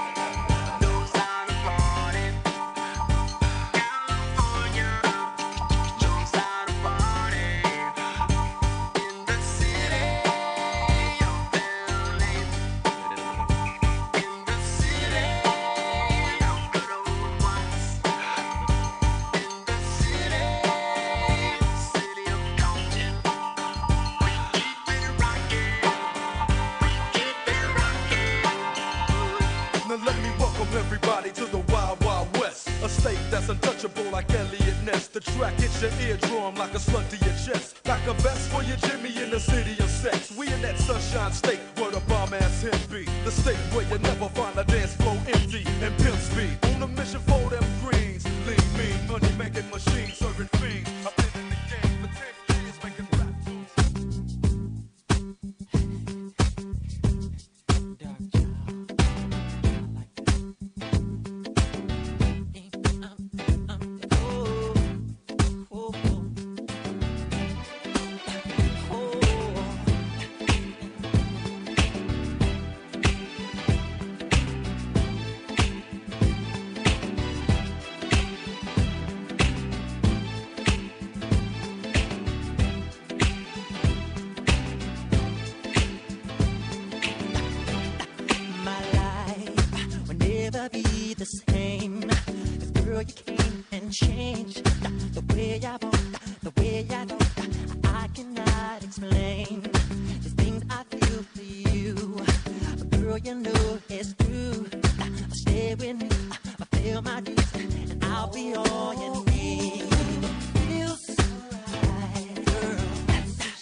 Normally I no fear, my body had the tell you. If Corona boss me, I no still wear mask. Sure you remember when we no feel the chest back.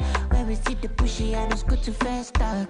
This is my story, no go fit left. That's not the guy, matter we go fit to end class. Yeah, yeah. Babylon, Babylon. Me a Corona, till I find the busquets.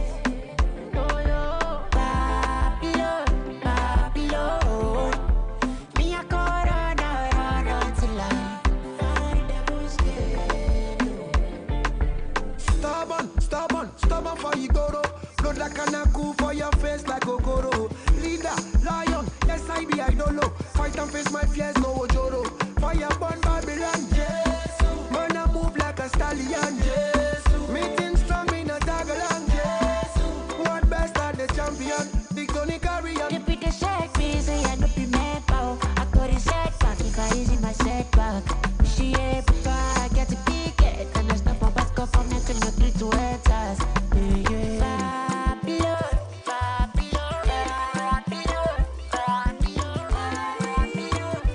She said by this perfect she be money involved. Me I tell her nobody I carry and come. Give her Gucci brother, give her Fendi and Dior. Give her everything cause she deserve it and more. I say shorty say na money, na money, na money, na money.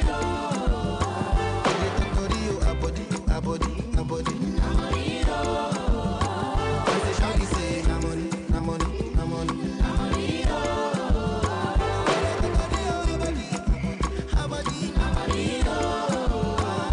Shorty say she gon' wine am for me.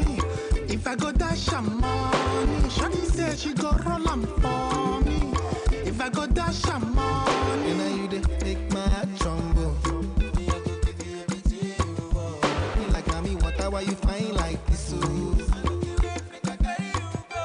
If you look well, no be only me come. I carry body there, they bring the money come. I say we no go to the money come far. Go call your party, them say there's money on ground. They know the job plan, money go surplus. Money get your pipe, money they know they bypass, but they like. She said by this baby should be money involved. Me I tell her no worry, I carry and come. Give her Gucci brother, give her Fendi and Dior. Give her everything cause she deserve it and more. Today I question what you want to do. I don't want you question what you want to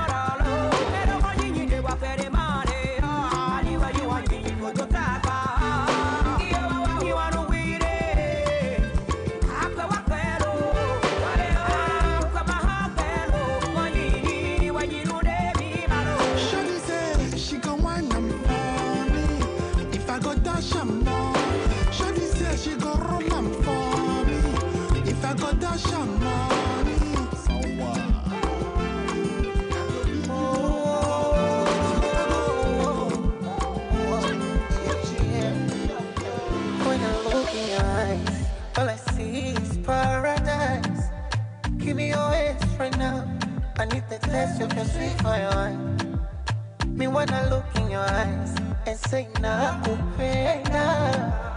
I wanna hold you tight from the morning till the night. Oh, oh, auntie, auntie, when you touch me, all I can see is your love. Put it on me, want your body, oh my baby, you're amazing.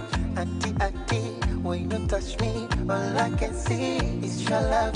More you not see, so now I see, me shamu. You go be my babe, be my heart, my babe, be my sugar, my babe, be my leg, oh my babe. You go be my babe, be my heart, my babe, be my sugar, my babe. Keep it natural, my babe. Baby, nyami fake, okwamuna yoki.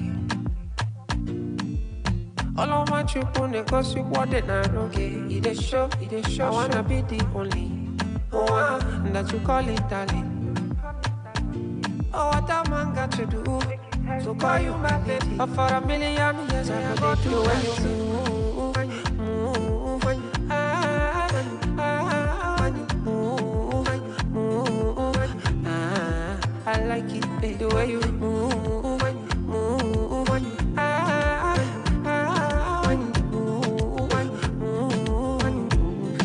I like it, my babe, be my heart, my babe, be my sugar, my babe, be my destiny, my babe, you go be my babe.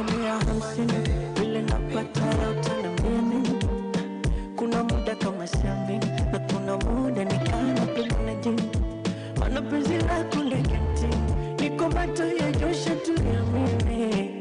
For your love, let me sing. Nishakolea tayari mapenzi. Tabu pipi ya kijiti. Ukilamba unacheka. Na kibaridi hiki. Nyuzi shina tando ya mkeka. Penzi rohi shikiki. Linalotetemesha. Situfunge muziki. Nikonyeshe jinsi unacheza. Mina mapost na me, mina mapost na me, mina mapost na me, mapost na me, mina mapost na me, mapost na me, mina mapost na me, mapost na me, mina mapost na me, mina mapost na me, mina mapost na me, mapost na me, mina mapost na me, mapost na me, mina mapost na me, mapost na me, mina mapost na me. So many reasons why I want you for you, my love. Now you want to retire with my love. See all the little good things you do, they make me no. This distance is taking a hold of me for sure. Baby, come.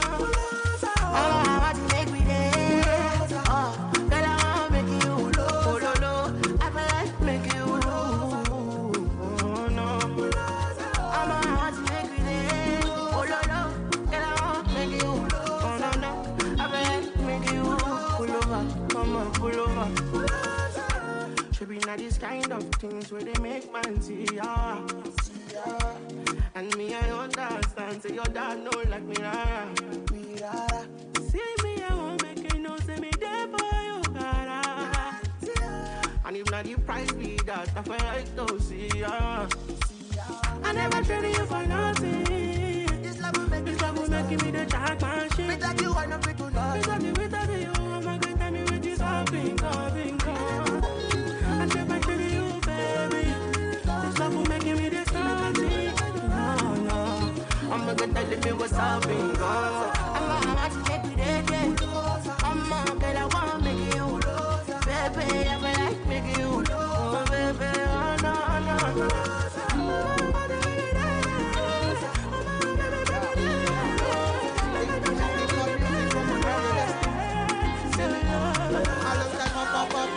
Father ranking. This is for my baby again. I'll lay you down like an edge controller. I wanna love you all over. Wanna be the gun to your soldier. Show you I'm loyal. Wanna hold you tight like a folder. You are the beauty, I'm the beholder. Be the range to your rover. Told ya, oh I am loyal. Oh baby, me a the weto.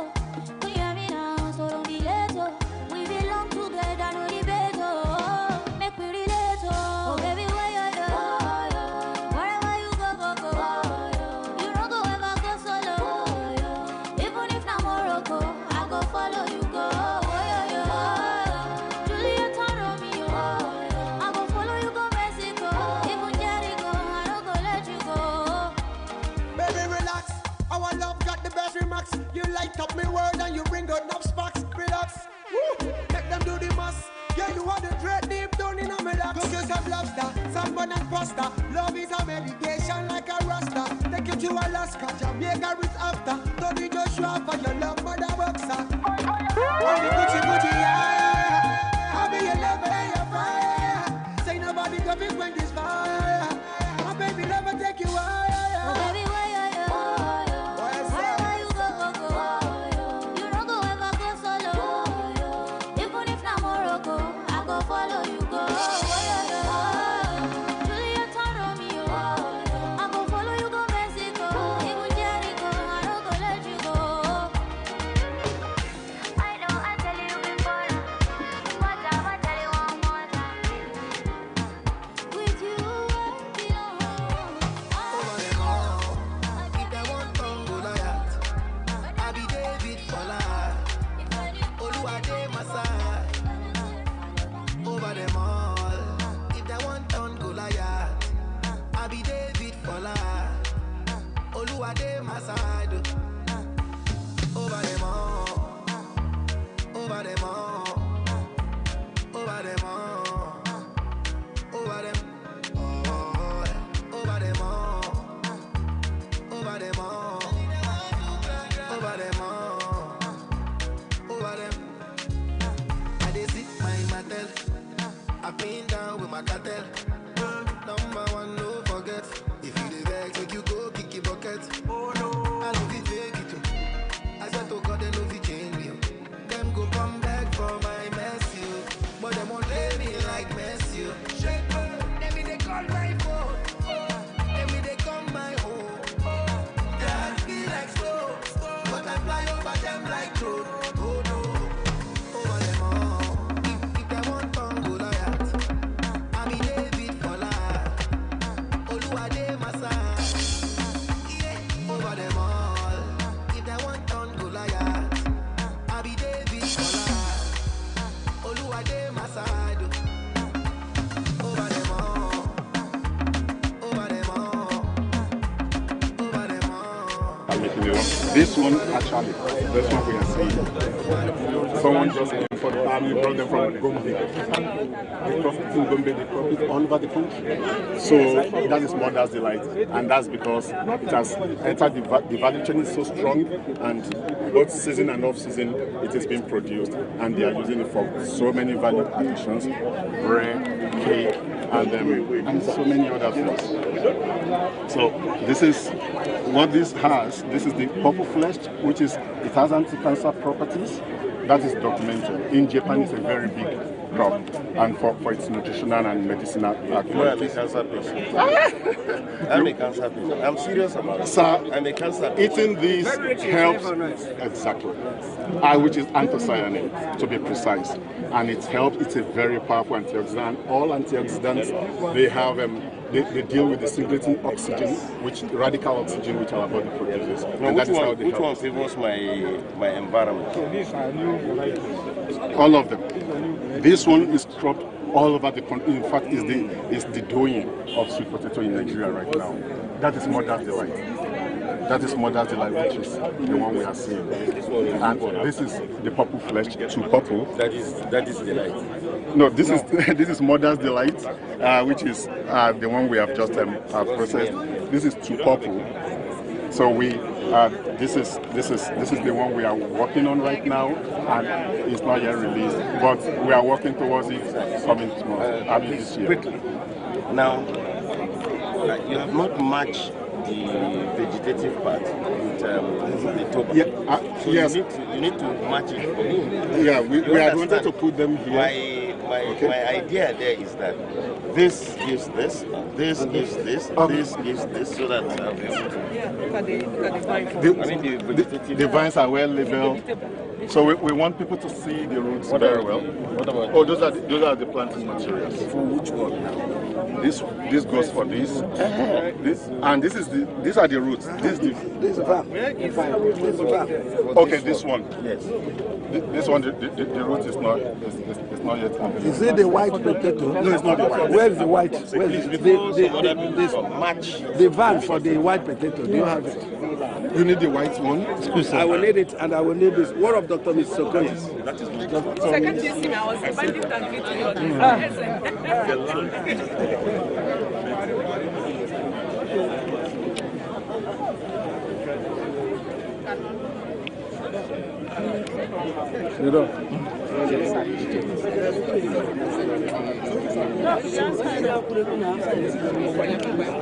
Move give whatever flight Morgan cover. No man, gay cheese in my short. Because I suppose I didn't move. These are things you can produce with what I am. That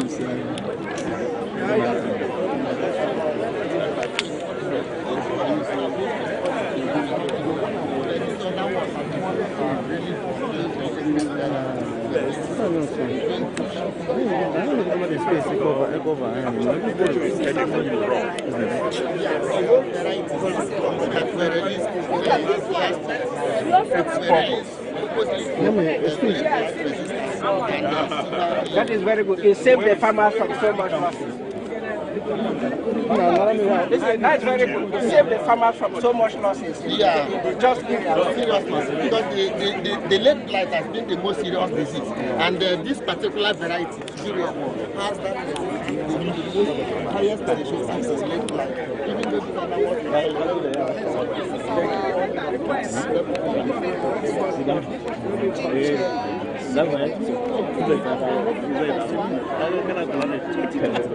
Extension diet. Value addition.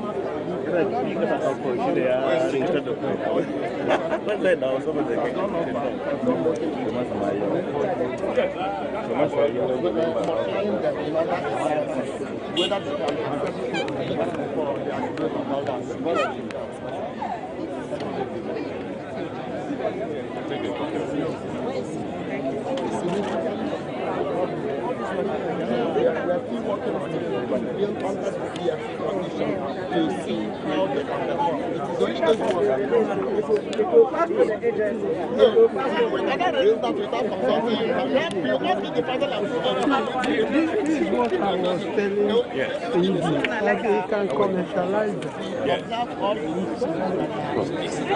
The ginger program. That's the new two varieties we have. One and two. And these are some of the products for ginger. We have the ginger powder. Yeah, sure, we have this in the museum.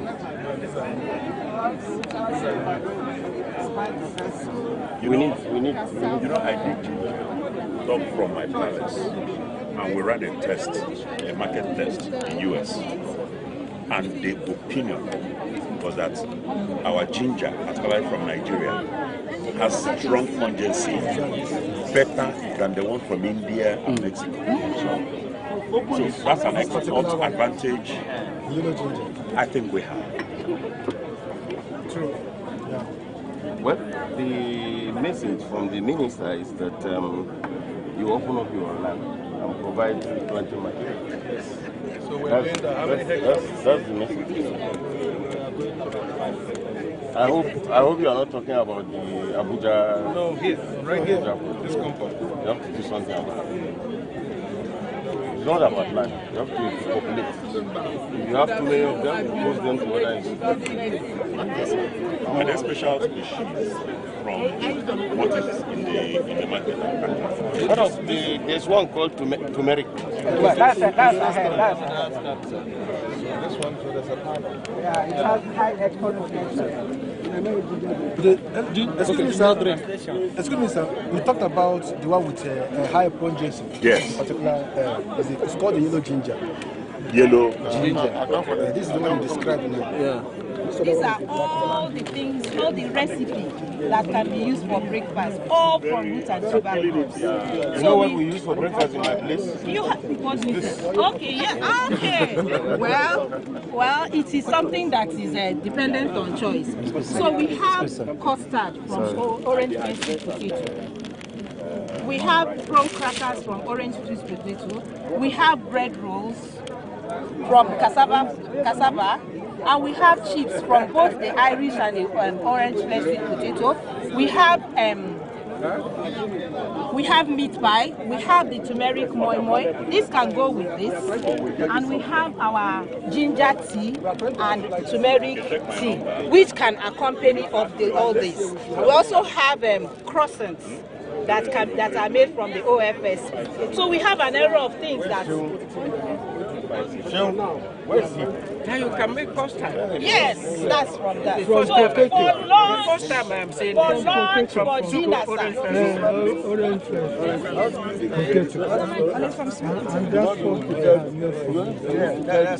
I drink this. So for lunch or dinner, you can either have turmeric rice.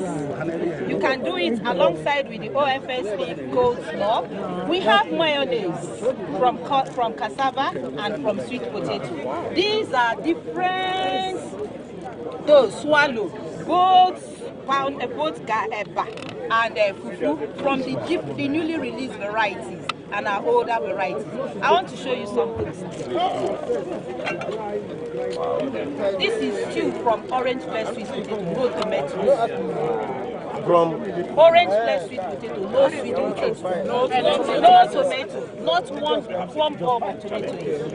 And then this soup you're seeing displayed here, I wish you could see. This is from the cassava with the cassava leaf, and this is from the orange flesh sweet potato leaf. So anybody can eat anything, intercontinental. Then you come to this side.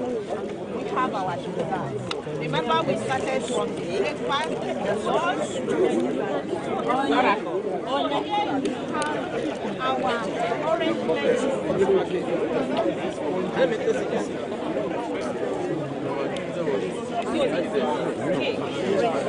Yes, sir. In fact, we made this one for you to cut. To cut and taste. This is from 100% cassava. So this is 100% cassava. So you see that we can make wedding cakes from all our staple crops.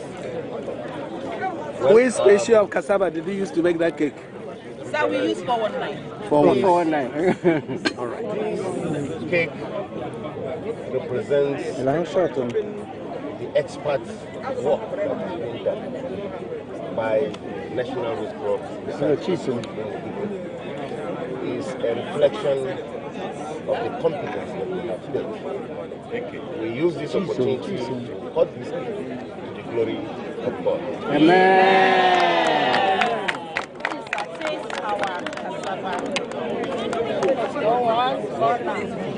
So we have all we have displayed here. This is our shop. This is abacha. It's a local delicacy. Yes, tapioca. Yes. Yeah, and it's actually a very healthy meal. Yes, but people don't know. People don't know about it. So it can serve as snacks. Especially for you. Yes, sir. Yes, sir. It can serve as snacks. Yes.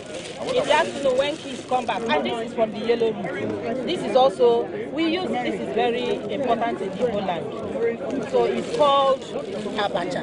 You eat it, you can use it to beat. Yes, it's very green color. Very beautiful. Snack is what we wear. So we have also so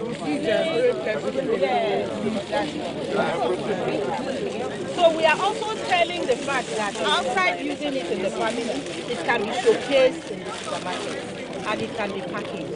That's now let me ask you. Go ahead. Can you give me the average income for IGR from this product? Because I know that money will be. I will tell you. That's the same orange. No, this one is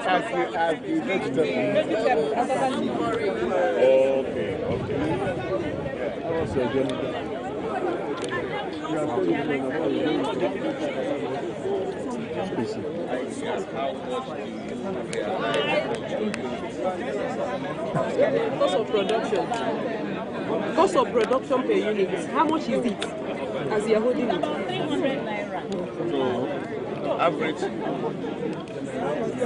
In a month, we get about for your unit. From my unit, from now we are getting about 300,000. 150,000 naira.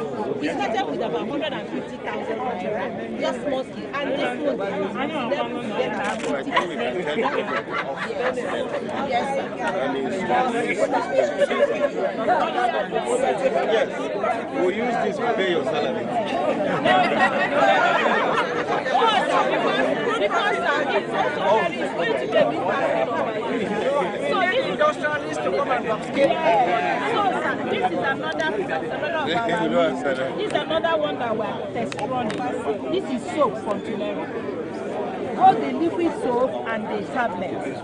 Yes. So we are just test running it, and we're going to carry more experiments on it within the incoming years. Biosafety. Sorry, is the demerit just an additive? Biosafety. It is not of the food. Yeah, just as an additive. Tell us Okay.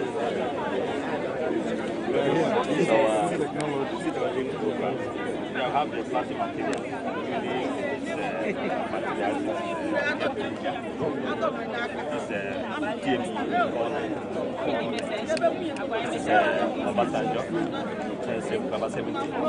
I'll have a panel.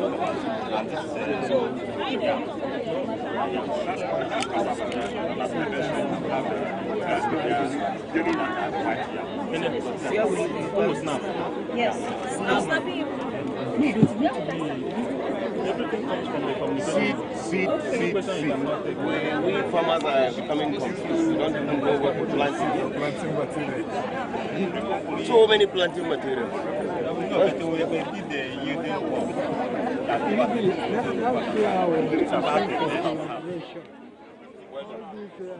Okay, who's talking here? You're welcome, sir. You're welcome. This is somebody KC. That is not my daughter. You're welcome to Umudu KC. So these are our plantlets from our screen house, and they are developed through a system, semi-autotrophic hydroponics, and these plantlets are situated in a substrate. Okay, and then they are put in that environment to control disease, to control them from infections coming to them, so that we'll be able to have disease-free seeds to provide to our farmers and outgrowers. Okay, so from here now, these are breeder seeds. We get them from the breeders. Okay, so when we take them to the field, we develop it to the foundation. Breeders where? The breeders from the institute. You know, you just have to show yourself. Yeah. When Yes, you say sir. we get them from the breeder, it sounds as if you are going somewhere to bring them. The institute has breeders. Yes, the So institute you have go- breeders. Yes, sir. So we take them to the field and develop them to our foundation seeds, where eventually. Okay, what's your reach for now? What's reach? your reach? Yes, for now. Okay, according to environment, we've reached most parts of the southeast. No, that's not the question. What is most parts? So how many states? Where are the states? 6 states. Where? We have Delta State, we have Ebonyi, we have Imo, we have Akwa Ibom, we have Benue State, and we also have. Have you tried Nasarawa? Have you tried Nasarawa? Yeah, from Benue actually. From Benue. Focus now is to enter Move to Nasarawa. That's our next target. Last year. Who will be your target in Nasarawa? Because you don't just move there in a factory. Who are you targeting in Nasarawa? Our target is farmers. Everybody is a farmer. You don't know him. Why don't you work with the cassava? No, we're adopting processors. We also have processors. Don't go to processors. Go to the cassava farmers. Because they are the ones that get this. You're welcome. Thank you. Yes, open up.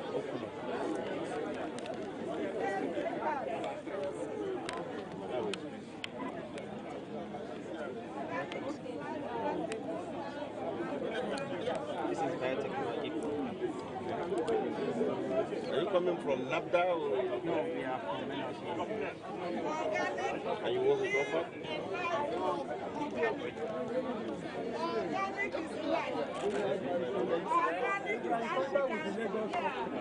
Organic is wealth. Organic is life. When Organic is wealth. And organic is health. If you want to live a healthy living, go organic. Yes, a healthy living. This is biota. Liquid biota. Instead of using fertilizer, everybody's running away from synthetic fertilizer. So we go organic. This is the liquid form of the biota. Then we have the biota here. So you have it. All we produce our vegetables. It's a mixture. It's a mixture of poultry manure, that's animal manure, all these dead leaves. So we use all of them. We even use their urine and now produce this under control environment.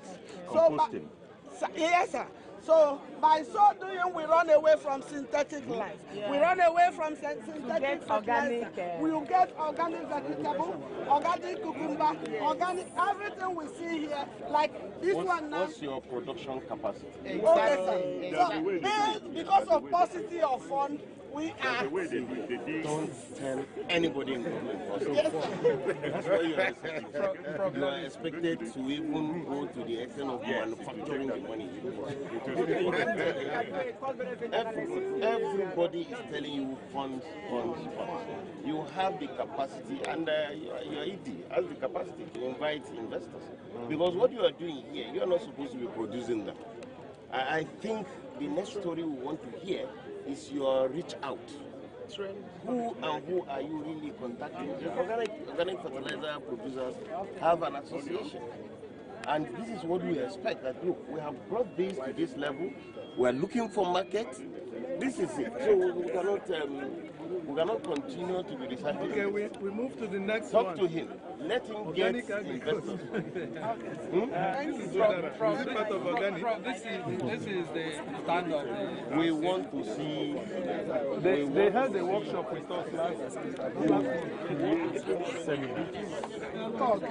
Entrepreneurs will come. That's how it's done. No, after you boil it. You boil it. Then you dry. Okay.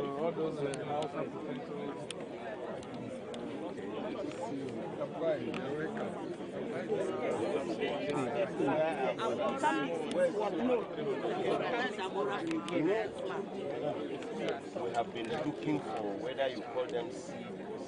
This thing grows in the wild in our place, and it's big money. And anytime I come to your stand, I always complain about this Amora that we need to implement. We are going to more research on this. This is my fourth year. This is my fourth year of receiving that promise of we are going.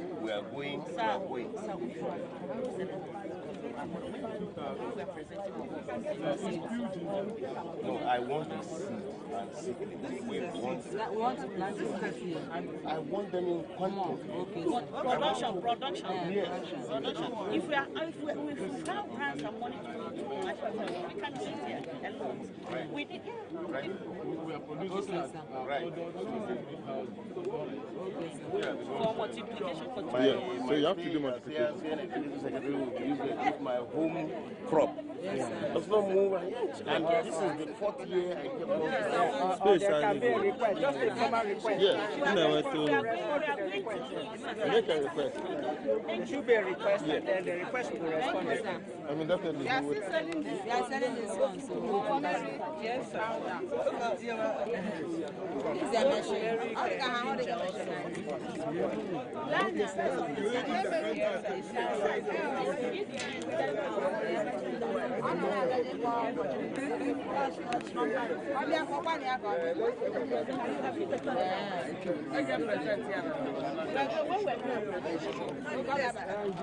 Welcome. Fine.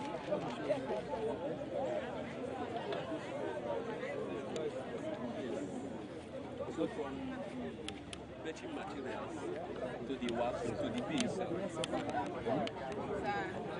One of the big products. There swap. This is useful to human beings to make mansion polish. And in pharmaceutical industry, they use it to produce drugs like Nrcri. Yeah, that's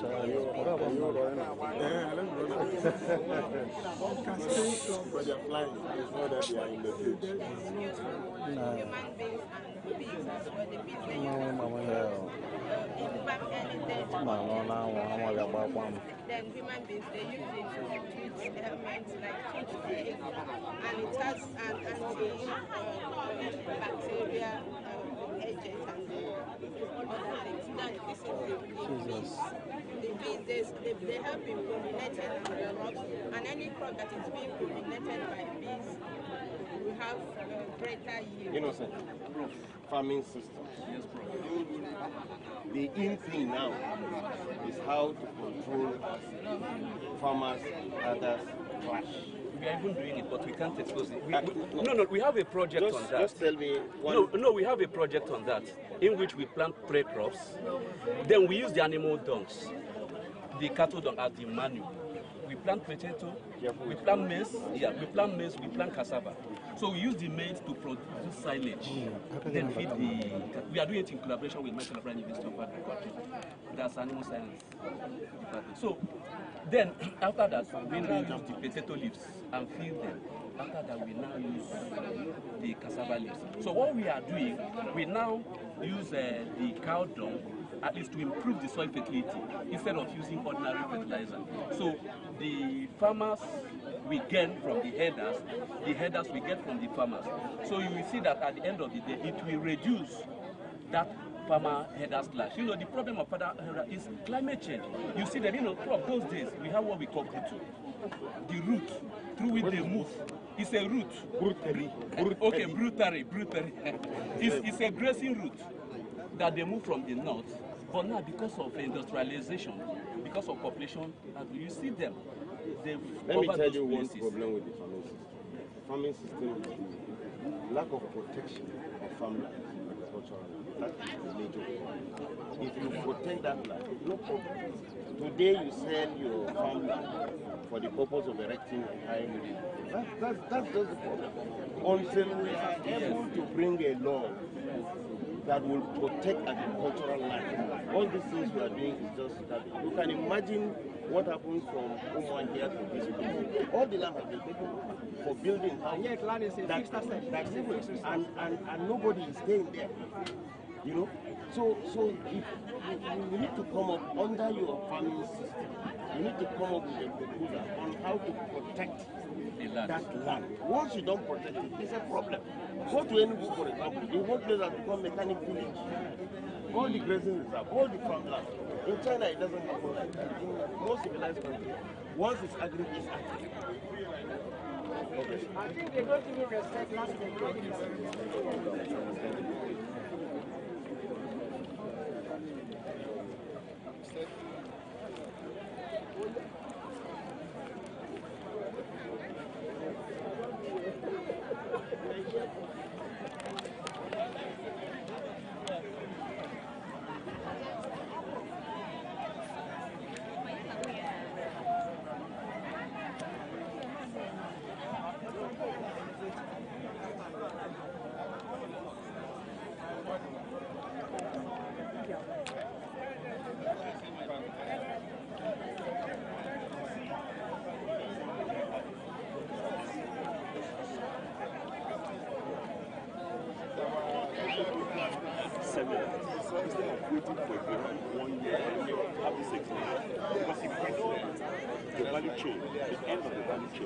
Then whatever is produced here can be adopted, can be taken, to the table. You understand what I'm saying? I have never known that orange flesh can be turned into juice. And all that. I've just seen these things now. Yes, I just saw it. So, that's what the research is.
We'll be moving straight to the panel discussion section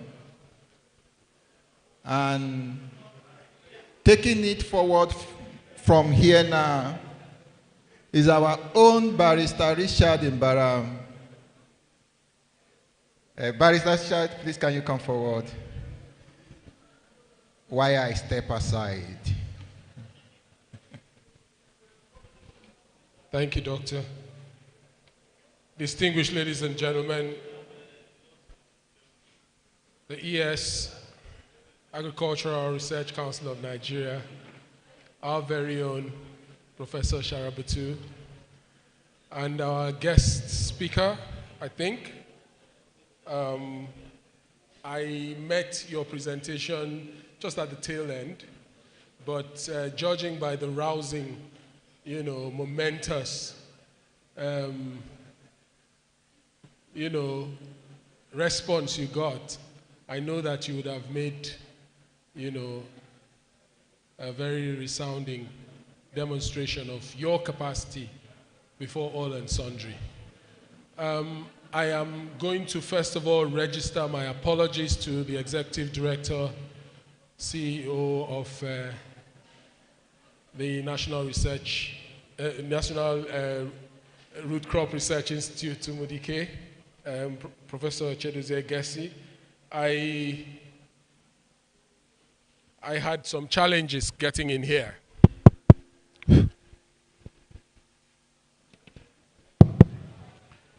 I had some challenges getting in here.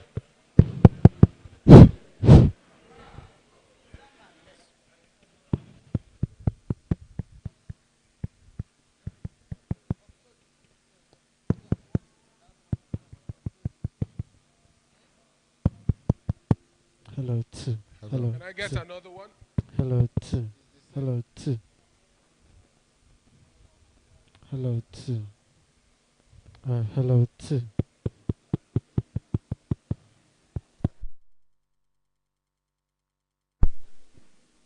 Hello, two.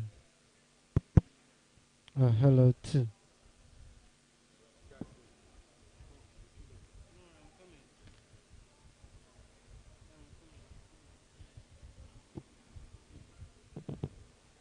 Hello, two. Hello, two. Hello, two.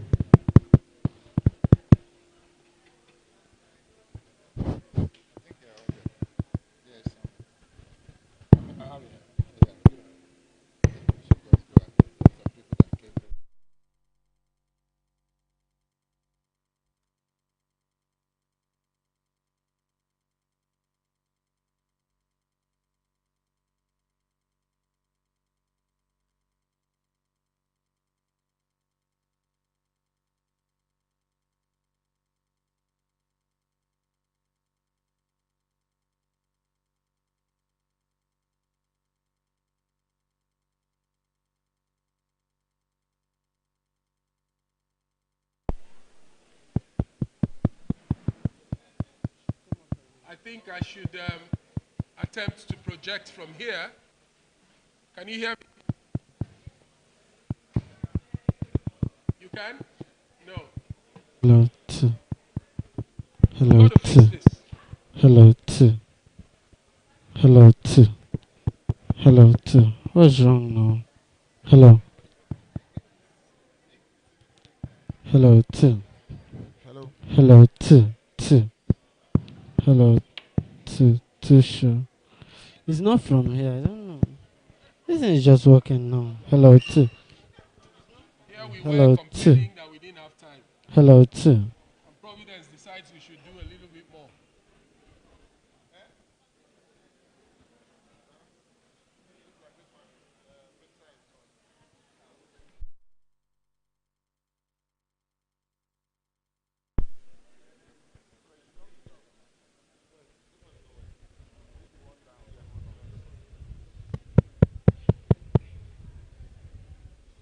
Hello.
Hello, two. Hello, two.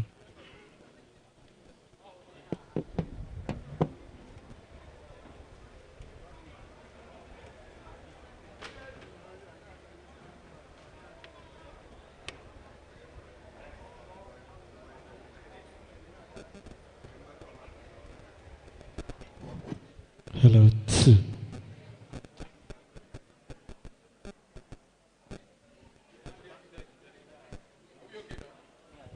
Hello.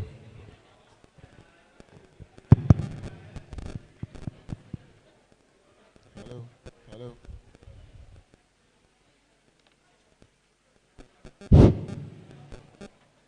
Okay. Please, if you're outside, the best place to be right now is in the hall. We're about to start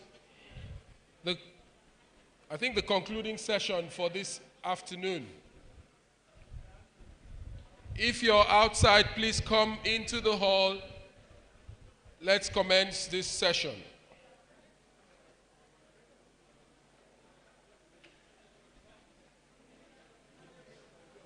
What we have slated on our program is a panel discussion on the keynote address. As panelists, I have Professor Ofoiwe, the Vice Chancellor of Michael Opara, University of Agriculture, Umudike. Professor Iwe, please join us, sir. Round of applause for him. The next I have is Professor Jude Njoku, former Vice Chancellor, Federal University of Technology, Owerri.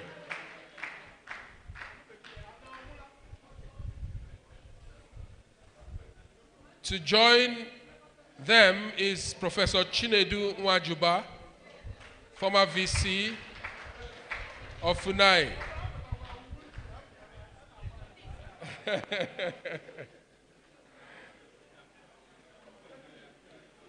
Professor Happiness Oselebe also joins us. Yes, the woman in the room. Then we have Professor Chedozie Eze, the Vice Chancellor of Imo State University of Agriculture, Umuagu. Is not here? Okay. Dr. Emmanuel Okobeni from the AATF is supposed to join us as well. Please, a round of applause for him. Okay, I'd rather just stand from here.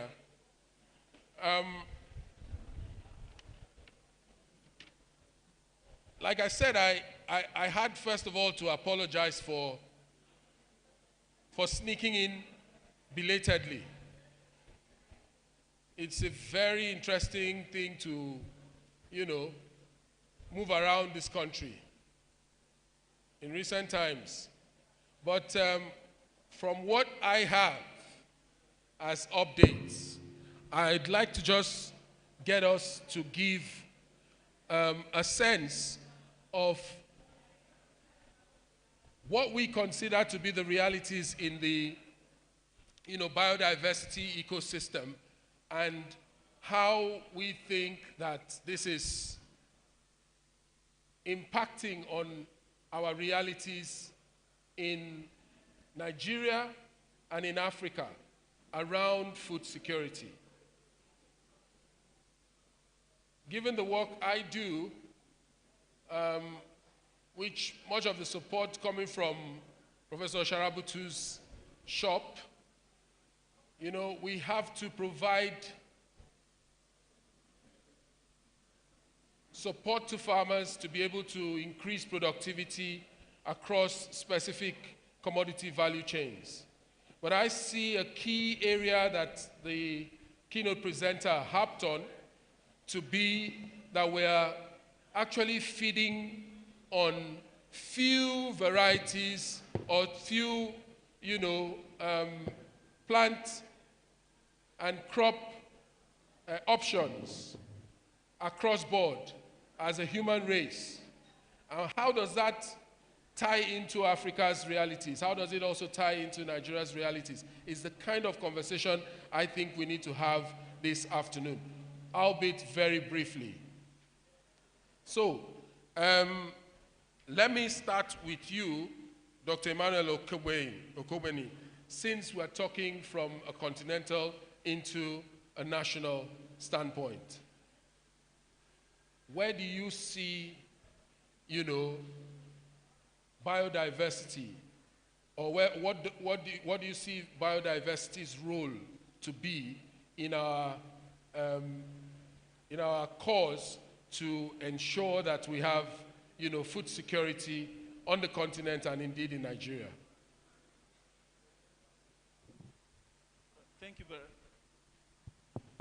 Thank you very much. I take cognizance of the fact that today, of course, this is a Root Crop Research Institute, and the emphasis is on root and tuber crops. But however, when you look at the theme, I take into consideration three key words. One, sustainability. The second one, farming systems. And the third one, resilience. All right? So when you talk about diversity, you have got to address those three elements. If your biodiversity does not address those three elements, then you will be falling short of addressing food and nutrition security. Nutrition also must be very significant. So your biodiversity is often threatened by the farming systems you adopt. Unfortunately, most of our farmers are smallholder farmers, and they are lacking in resources. And they grow in small farm holds, little small farm sizes. Now, if you look at the way they use their land under farming systems, you discover that they plant first the priority crops, and the other crops that are not priority come in next. However, I also take into consideration that research institutes are rapidly coming up with new varieties. And the new varieties they are releasing are very narrow in genetic base. So it does not carry all the resilience that you need to be able to do that. And that resilience comes from biodiversity. All right? So a lot of things need to be addressed. Even if you are picking few traits, they should be integrated under diverse genetic backgrounds. And that is how you maintain. Basically, farmers have all the while, you saw in that presentation when he was talking of teosinte in maize. Teosinte, that's how they started. But farmers have over the time been doing selection, and that resulted in land races. Those land races are real repertoire or reservoir of genetic resources. And as we continue to replace them with new improved varieties, the genetic diversity continues to decline. So we must address that. But your biodiversity is not for the sake of biodiversity, but it should be addressing resilience, it should be addressing sustainability, which will be linked to value chain, and it should be addressing your farming systems, which should be robust enough to make farmers find them attractive. I will stop there. Thank you very much. I think a round of applause. You would know that the man understands his play, because I thought I had him boxed into a corner. But Doc, fantastic. And from what you just said, I will move to the lady in the room.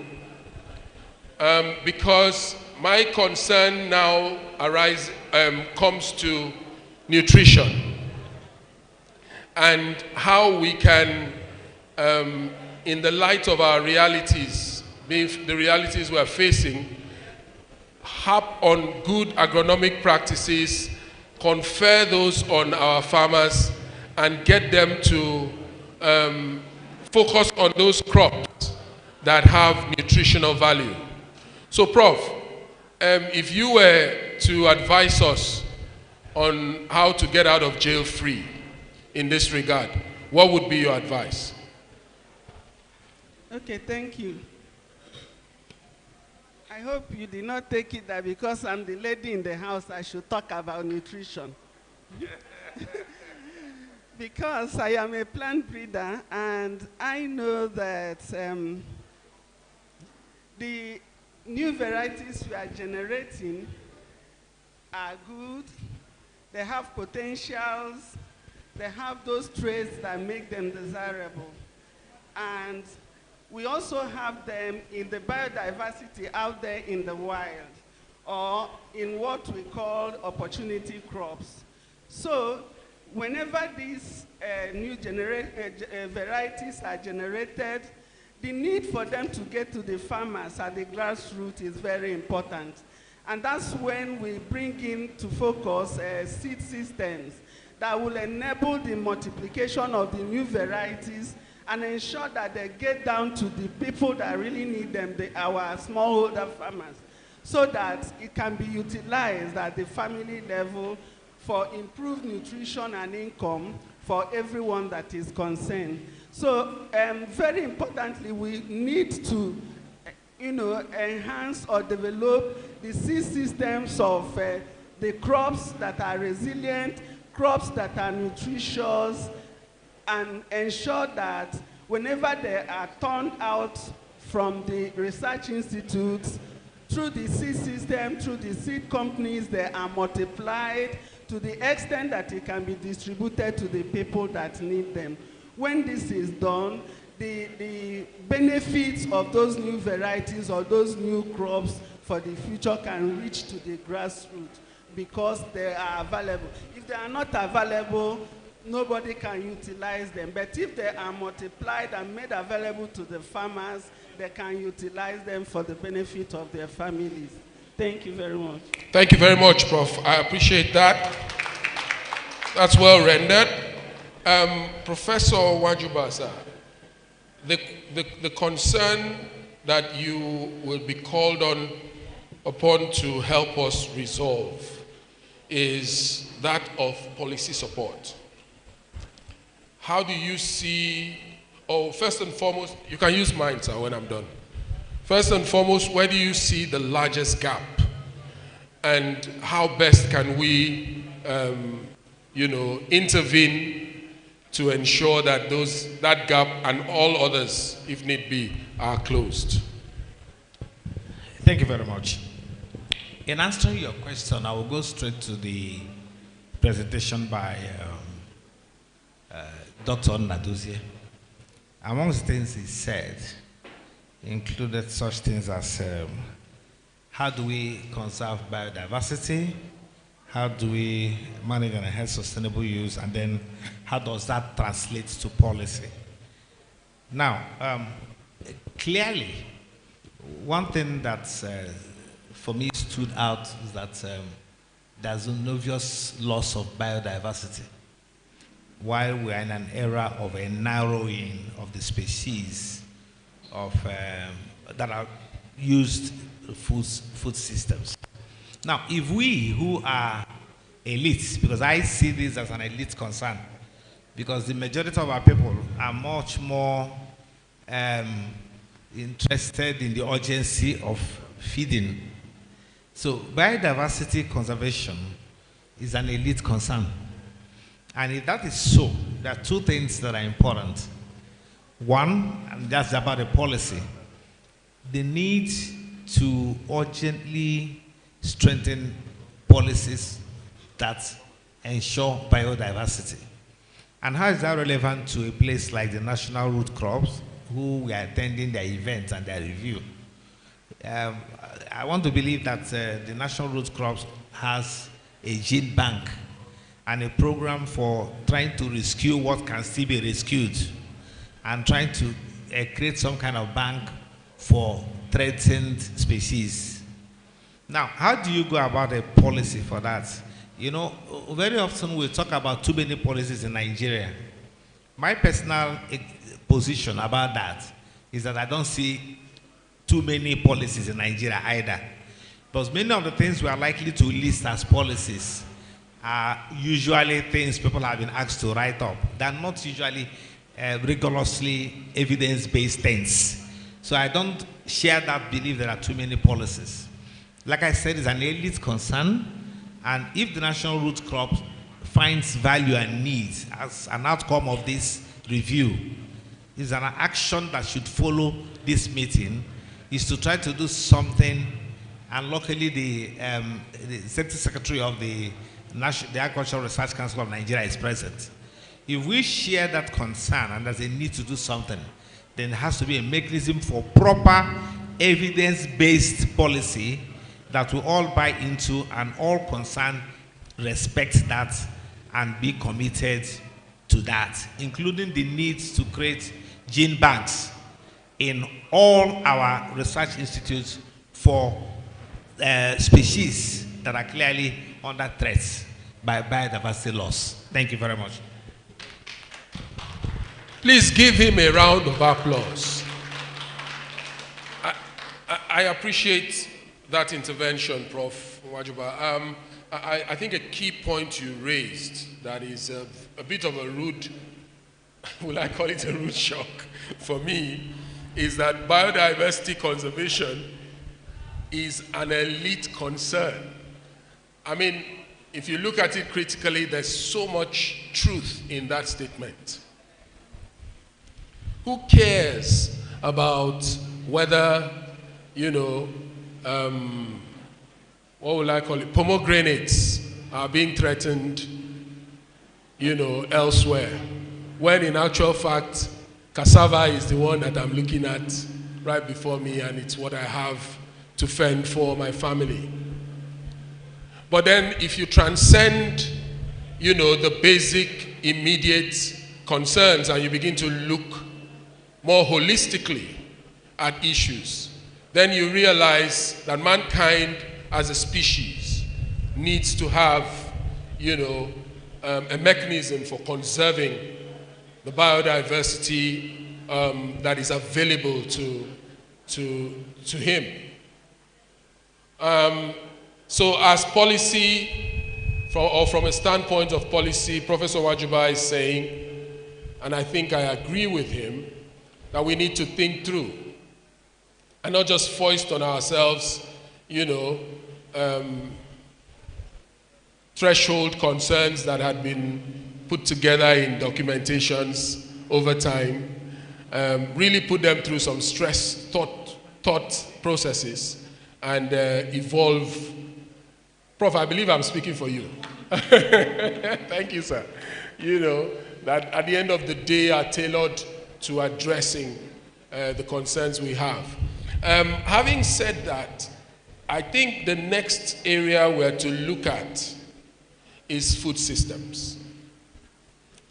Until very recently, when I started working with the UN Food Systems Summit, cohort in Nigeria, it didn't occur to me that food systems transcend the boundaries of agriculture, and that inputs can be made from a whole broad spectrum of society into what, at the end of the day, constitutes the food systems of any country or any society. So, Prof. Jude Njoku, sir, I'm going to be coming to you to give us a sense of how you think this conversation sits within not just generally food systems, but root crop food systems, in Nigeria. Thank you very much, Mr. Moderator. I would like to summarize the entire presentation simply as managing biodiversity globally and nationally. And the presenter has given us some of the threat factors that need to be taken into consideration in considering the issues of biodiversity, issues of population increase, the hunger that is ravaging the world and Nigeria in particular, issues of climate change, and issues of the environment, and policy issues that deal with governance. And it emphasizes the fact that we should begin to look at things differently, because looking at the issues the same way all the time will not produce a different result. Now, he talked about the erosion of genetic diversity, talking about loss of diversity and reduction in varieties that we have. In fact, pointed to the fact that only 9 species supply 66% of total crop production in the world. That is very shocking. That's very informative. I looked at also governance issues relating to government and management of genetic resources, looking at global governance and looking at the work that FAO has done on biodiversity, looking at international treaties that govern it, and looking at the fact that we always strive to achieve self-sufficiency, and that there is interdependence between countries. And there is an international treaty involving about 151 countries. What we have today is not the original version of those species, but we have a modified version. Using maize as an example, for instance, the maize we are eating today originated from, I've gotten somewhere in Asia, and what we are seeing today is a modified version of the maize that we are eating today. Now, he looked at what he considered as the pillars of sustainability. Things like securing crop diversity, issues dealing with research and breeding, and looking at the value chains and seed systems, and asked us to look at all this from a systems perspective. And the role of government and policy making is to provide the enabling environment for all these programs to be implemented, and came to the conclusions that we do have opportunities for improving biodiversity, but we do also have obstacles on the way. And we need a lot of international cooperation in order to survive. Not only international cooperation, that we need collaboration and networks that are feasible. There is need also for interdependence and collaborations and the use of a systems approach. And it came to the conclusion that the future is what lies on those standing on the shoulders of the crowd, not those standing on the shoulders of individuals, emphasizing that collaborative efforts, interdependence between countries and systems are all important for us to succeed. And driving it home to root and tuber crops, we know that this institute has produced a number of varieties of crops. Now, how many of these are known to the farmers? And how many of them are being adopted by the farmers? I can tell you that if you take up a listing of the varieties that have been developed by the National Root Crop Research Institute, for cassava, for instance, I hear there are at least about 51 varieties that have been developed. Out of those 51 varieties, how many of them have reached the farmers? And how many of them have been adopted by the farmers?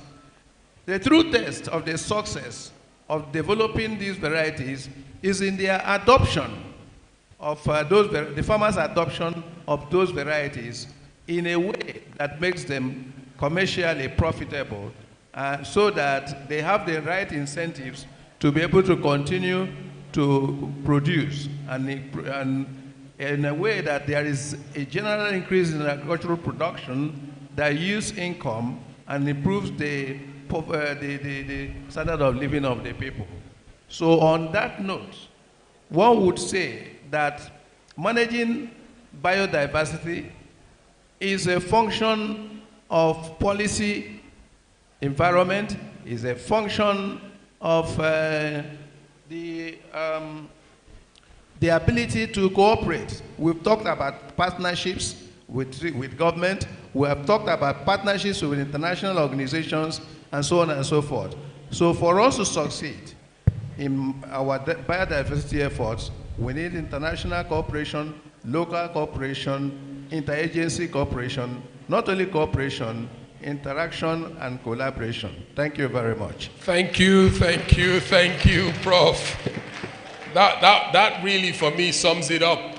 You know, that a multi-dimensional, multi-sectoral, multi-stakeholder approach is what we require in order to move forward. And that connects us to the systemic intervention that we are looking at, particularly around root and tuber crops. You know, it sometimes is a bother for me that all of a sudden we have, you know, this penchant and a taste bud that has so developed around the crop rice. We don't even know what we are doing again. As a country, we're doling out resources, we're chasing it right round the clock. And it bothers you sometimes, because when you sit back and you ask yourself, how did we get to this point? You realize that it is the sum of, you know, a very deliberate, systematic, you know, time encompassing, you know, regime of actions on the part of those who projected the crop to those of us who ended up receiving it. So it would also make sense to think that if we were to set our minds towards enhancing the status of some of the crops that we know are nutritionally valuable, enhancing the status of crops that we know are age-long crops that are indigenous to us, we would make some headway even if we don't make global headway like those, the successes, that the rice advancers were able to achieve, but we will make some successes at least around our local or national sphere.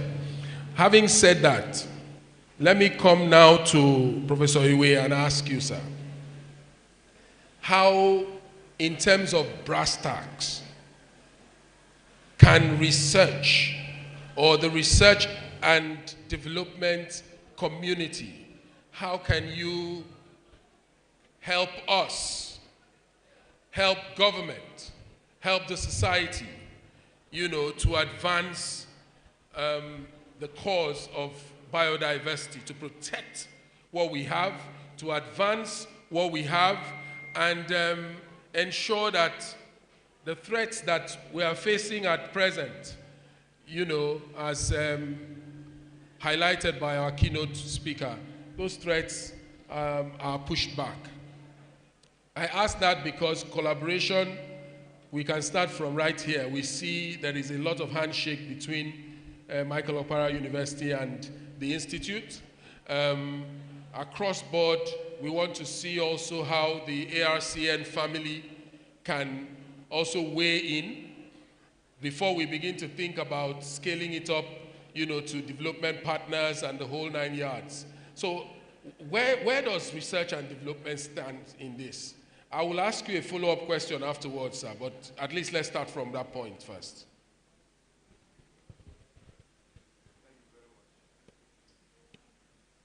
You can use mine. You can use mine. Thank you very much. I think that it's a bit simple because of interconnectivity in the field of research. A while ago, we were outside and we were looking at varieties of, say, cassava, varieties of yam. And the bottom line of all these varieties and species is in their application in food systems. So, research can be enhanced by, first of all, looking at what is needed by sectors of human existence, by populations across the world. We were talking about yams in the morning, and in the presentation of the ED, we realized that we can now begin to clap hands for scientists for coming close to what we have been expecting in yam varieties that can give us high yield of flour. The same thing happens with cassava. I heard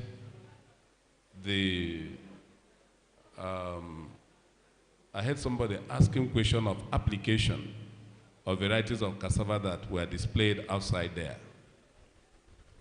So I think that the major thing is for us to identify what we need, even in solving the problem of hunger. It's not everything we need to solve the problem of hunger. I remember, even though a boy, during the Nigerian Civil War, that time came when cassava was the only food available, more or less. But within cassava, the most important was Ofomewa, the red cassava, which could be planted within few months and harvested and cooked immediately and eaten. That solved our problem. We didn't die. And that is it. So now that we're talking about hunger and all those things across the nations, especially in our country, I think we should specifically target those food materials that will quickly address the need. Scientists should look at that, or those with passion, and come up with them. Some years ago, I put some students on what they call abacha outside there, which I call Igu from my own language because I understand what Igu means. I wanted to find out which variety of cassava gives high yield of abacha or Igu, and how long does that cassava have to stay in the farm before it can be harvested. This we have documented, and if now that we're having these problems, we can dust up the records, can say, okay, it is 419. Let us, do 419 for those who are in the cassava, abacha cassava industry. And then we can now do other varieties for those who are in the apple industry or those who are in starch industry. And then that will enhance both productivity and research. I think that's the way I would like to look at it. Thank you very much. Thanks, Prof. I promised you I would ask a follow-up question. Funding, how do you see funding playing in this mix, particularly in Nigeria? Well, funding, our guy is here, is the one that should get us the fund. It's good that he's here. And the FAO man is here. There are people that we run to.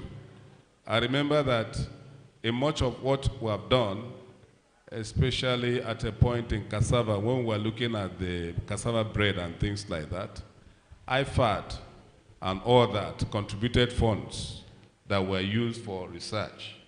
So we continue to go to them, but we must utilize the funds appropriately, judiciously, religiously, to produce results within an expected period of time, so as to encourage them to continue to fund us.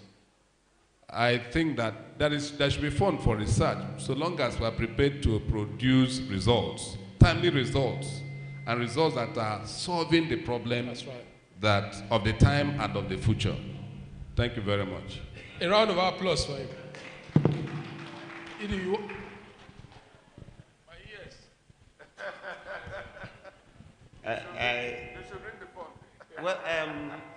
Thank you very much. You see, this issue of funding, we will never see the end of it. Because if you look at education will say 26%. Health will say 30-something or thereabout. Agri will say 26%. And all forms of declarations. By the time you total the percentages, they are more than 100. So, and any time you go, any minister that goes to the Federal Executive Council meeting goes there in terms of funding. Now, let me say this. It's either we hold the truth or we'll continue to suffer. The appropriation of funds, quite frankly, has not been to the targeted, implementation of the target of the government. Today, the government actually is targeting agriculture. Now, go through our budget, and I think that is one of the things that most of our research institutes should be able to do. And I challenge the unions, year in, year out, that the unions are there to fight the chief executive officers, either the vice chancellor, the provost, or the executive directors. Rather than looking at the budget and trying as quickly as possible to make statements on budgets that affect you, you will wait for that paltry sum of money to be given to the chief executive before you start making noise. Now, why do I say that? If you are invited for budget hearing, as at that time, the budget hearing takes place before a declaration is made and taken to Mr. President. And our silence to Mr. President means we're okay with it. Now, when we come back as chief executive, we talk to unions. You unions find out from us what you people are having in terms of the budget, and you begin to make noise. When you make noise, you attract attention of government. But I always wonder why the unions are always waiting for a paltry sum of money to be given before you start attacking the chief executive. There must be a change. Where is ASURI, the Academic Staff Union of Research Institute? Where is NASU? Where is SATUTRI? You have a responsibility to make noise on some of this budget. Even if you don't have it now, you should be able to have it in the next budget cycle. But you sit down there when we don't give you light, because they have given us just 30 million naira and NEPA is charging us 20 million, 3 million, 5 million, and you cannot meet your needs, you begin to make noise. Where to start is for you to analyze budget. Unions are meant to analyze government policies and come up with an advice. That is at one level. At the level of the Federal Ministry of Agriculture, I can tell you quite clearly, without singing praises of the minister, that he has been very, very concerned, just like the Vice Chancellor said, about the implementation of some of our budgets. The productivity is not there. People don't see. And let me not cite example with what I am seeing here, and because I am sitting close to him. If you come here and they tell you that 2-3 billion naira is sponsored to put some of these things here, you will be happy with it. But a situation where you go to some of our campuses and you see the dilapidated nature of the structure, provosts and EDs are sitting in buildings that they cannot. There was a provost we had to remove because he does not even have borehole, and yet he has money for borehole. Now the minister was very, very furious. He said, "You have to do something about what is happening in this place." So I think that we must utilize this budget and render accounts through the ASN to the ministry for people to really know that we are actually using this money judiciously. And by so doing, we will be able to. And some of us shy away from inviting some of the ministers. You should invite ministers to come and see where you are working. More so, what we are having here is a planning workshop. Most of our institutions do not plan. And you plan how to execute projects with that money. And if you do that, you'll be able to utilize the small amount of money. But the information I want to give here is this. Glory be to God. The minister has recommended and Mr. President has appointed a executive secretary for the National Agricultural Development Fund. This fund is there for us. I asked Asuri, go and congratulate the man so that he will know that this money is not just meant for industry. They have not yet congratulated him. Saturday, I said, go and congratulate. Whether you like it or not, you must put politics in what you are doing. It's not just about mixing hydrocarbons and fertilizer. It's also for you to play some little politics so that people will know that you require something. This NAD fund person is a human being. He, by orientation, the first one that was appointed was a banker. This other one, I think, is an agri-economics or thereabout. So he needs those of us who are in the agricultural sector to tell him that we love him, we like him, we know what he's doing, so that he will be able to think. By the time they are sharing, and they are having a sharing formula, they will put a certain percentage for those of us that are in the agricultural sector. Thank you very much, my ES. You see the thing. The thing I like about Professor Sharabutu is he is always what you see is what you get. There's no, there's no window dressing to him. And the fact is that he has touched on very salient issues. You want change, but you don't want to work for that change. You think it will drop on your laps for the sake of it because you aspire to that objective. It doesn't work that way. And like he's also stating, you need to play the politics. ED CEO, sir, Dr. Martin Fregene extends his regards and apologies for not being here. But I have just joined the African Development Bank Group, and I can tell you that we also have resources that you can take advantage of, in the research sphere. And it has to be targeted. We have to, like Professor was saying, we have to seek to address, contemporary realities, burning concerns, that we know society has, and indeed government, has. And so this government has declared a state of emergency in agriculture. My ES is saying that, and I'm reiterating it. That is an opportunity in itself. We cannot, misuse this crisis that we have currently. It's a crisis, but it's an opportunity in itself. And so I think that is, just on a closing note, the ES has wrapped it up for us. We need to just double down on using what we have to get what we want. Please let that sink in. We need to double down on using what we have to get what we want. Thank you very much. And on that note, I say thank you to my star-studded panel. Please, let them rise. You can rise, sirs. Where are the cameramen? Let me introduce them again.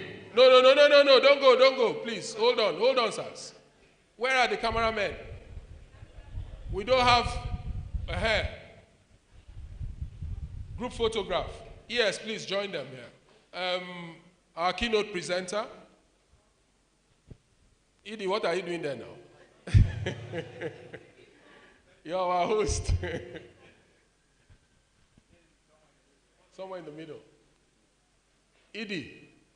And yes, please come, sir. Let me do the work. Join us here, sir, and then Professor. Thank you very much. Yes, I'm supposed to join you.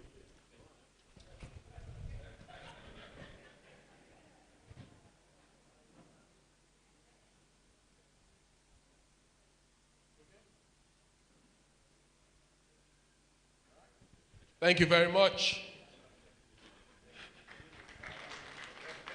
If you want to clap, keep clapping, please. Just clap, clap, clap.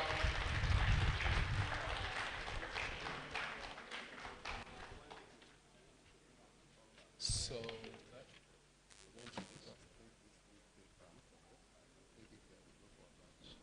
okay, I understand there's a quick lead paper that we will just take before we go for lunch. The good thing is that we are in an academic ecosystem. And folks here are used to either dishing out or receiving. So I want to call very quickly on Professor Happiness Oselebe to give us a very quick, in fact, the quickest lead paper on quality early generation seeds, the key to delivering the roots of prosperity. Mama, you're here again, right? So let's get this done. Please give her a round of applause. You want this? You need it?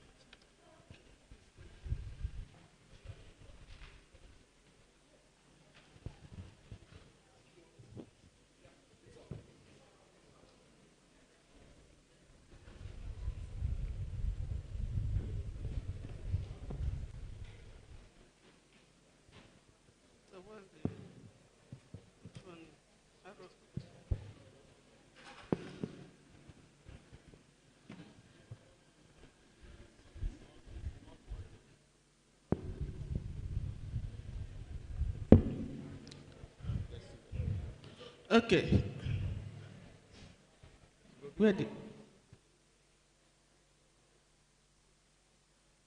Thank you very much.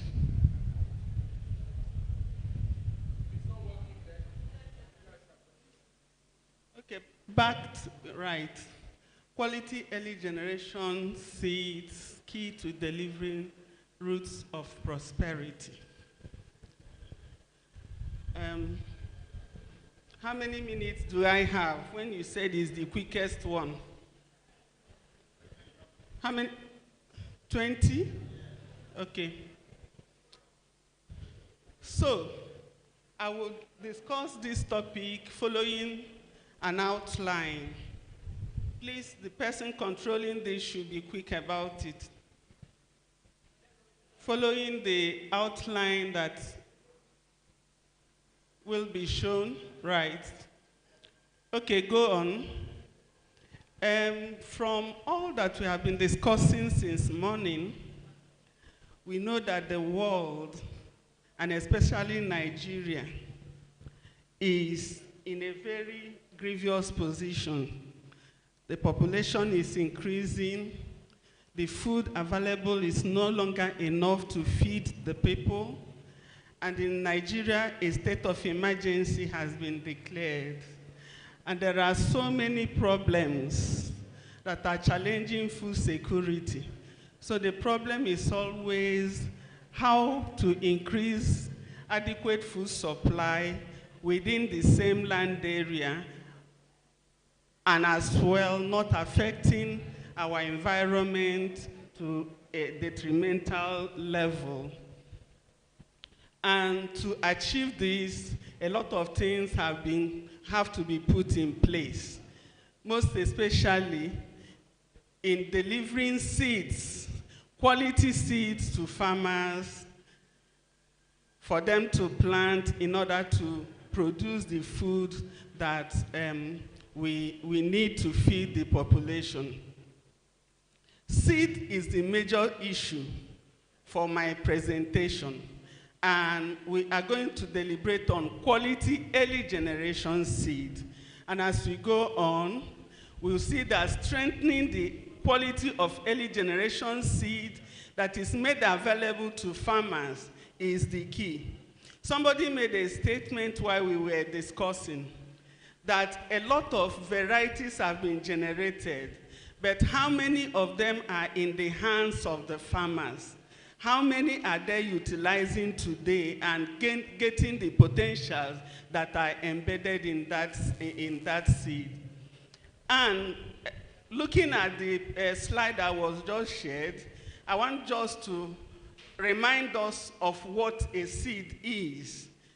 The link between one generation and the other, having that genetic potential that is able to deliver whatever the breeders have stated, okay? The seed for cereals, we know what they are, but for vegetatively propagated crops, which is the mainstay of Nrcri, they refer to anything that we use as propagules, okay? Be it the stem for cassava, be it the vines for yam, or the mini tubers or the mini sets that we use to plant. So the seed is the basic tool for secured food supply. And if we don't take this into note and make concerted effort to deliver this seed to the farmers, then we are missing it and it's going to be a problem. Of course, the role of seeds, I have mentioned. Every agricultural productivity depends on it. More than 25% of what a farmer is expecting at the end of the planting season is dependent on the seeds that the person plants. So if you don't give the farmer a quality seed, already the farmer has started failing. So we need to produce pure, quality, resistant and healthy seeds. And when we do that, we need to ensure that it gets to the farmer in order to get the potentials that are embedded therein. Go on. Go on, right. And again, there are major issues that we consider as far as we talk about seed. The physical quality, is it pure? Is it free of, disease seeds or inner substances? Are they genetically pure to the extent that when you tell a farmer what I'm giving you is going to give you, high yield, the farmer sees it working in the field? Are they uniform? Are they disease-free? These are major things that we'll consider. And when we look at classes of seed, we see that there are 4 major classes of seed. Please be fast in shifting. 4 major classes of seed, although this can differ depending on countries. For Nigeria, we have nucleus seed, which is right in the hand of the breeder seed also, and then we have foundation seed, certified seed, and then this certified seed is what goes to the farmer's field. There are some that classify their own from breeder seed to pre-basic seed, which is there in order to ensure the multiplication of the breeder seed to get to the farmers, the foundation of basic seed, the certified seed. So which classes of seed do we refer to as early generation seed? The breeder seed, the foundation seed, And that's what we are going to deliberate on. And to ensure that there is multiplication and producing the seed in larger number, especially for yam that I'm going to take as a case plant, we can have nucleus seed 1 and 2, breeder seed 1 and 2, foundation seed 1 and 2, and so on. Go on. So I have defined for us what early generation seed is. When a breeder releases a new variety or selects a new variety, that's the first step. How does this variety with potential get to the farmers? It needs to be multiplied. And that's why we say it is the critical link between product development and commercialization. If they are not multiplied to the extent that it gets to more seed companies to multiply it to get to the farmers, then it's still a problem. So the main purpose of early generation seed is to ensure that the genetic purity, when we talk of seed, we talk of DUS, distinctiveness of that particular seed, the uniformity and stability in terms of the potential that you have put out for people, that they are there. And multiplying it, making sure they are uniform, they are pure, and that they get to the farmers is a major emphasis as far as early generation seed is concerned. Go on. Go on. Now, when we talk about multiplication, it boils down to the kind of seed system that we have in the country or that we practice. We have a formal system where there are stipulated companies with regulations from the National Seed Controlling Agency that ensures that seeds are multiplied and given to farmers. We have informal seed system where what prevails is farmer-saved seeds, and there is transfer of seed from one farmer to the other for the purposes of planting. There is an intermediary where there is some form of formal seed system and some form of informal system. But ensuring that early generation seed gets to farmers is dependent on a well-developed seed system mostly. Otherwise, whatever we claim we have generated will remain there with us. Somebody mentioned that there are more than 51 varieties of cassava that have been released. The same in yam. But when you get into the villages and ask, you'll be surprised that you are not getting any of them. It may have mixed up with what they have, but they don't know that that is a new variety.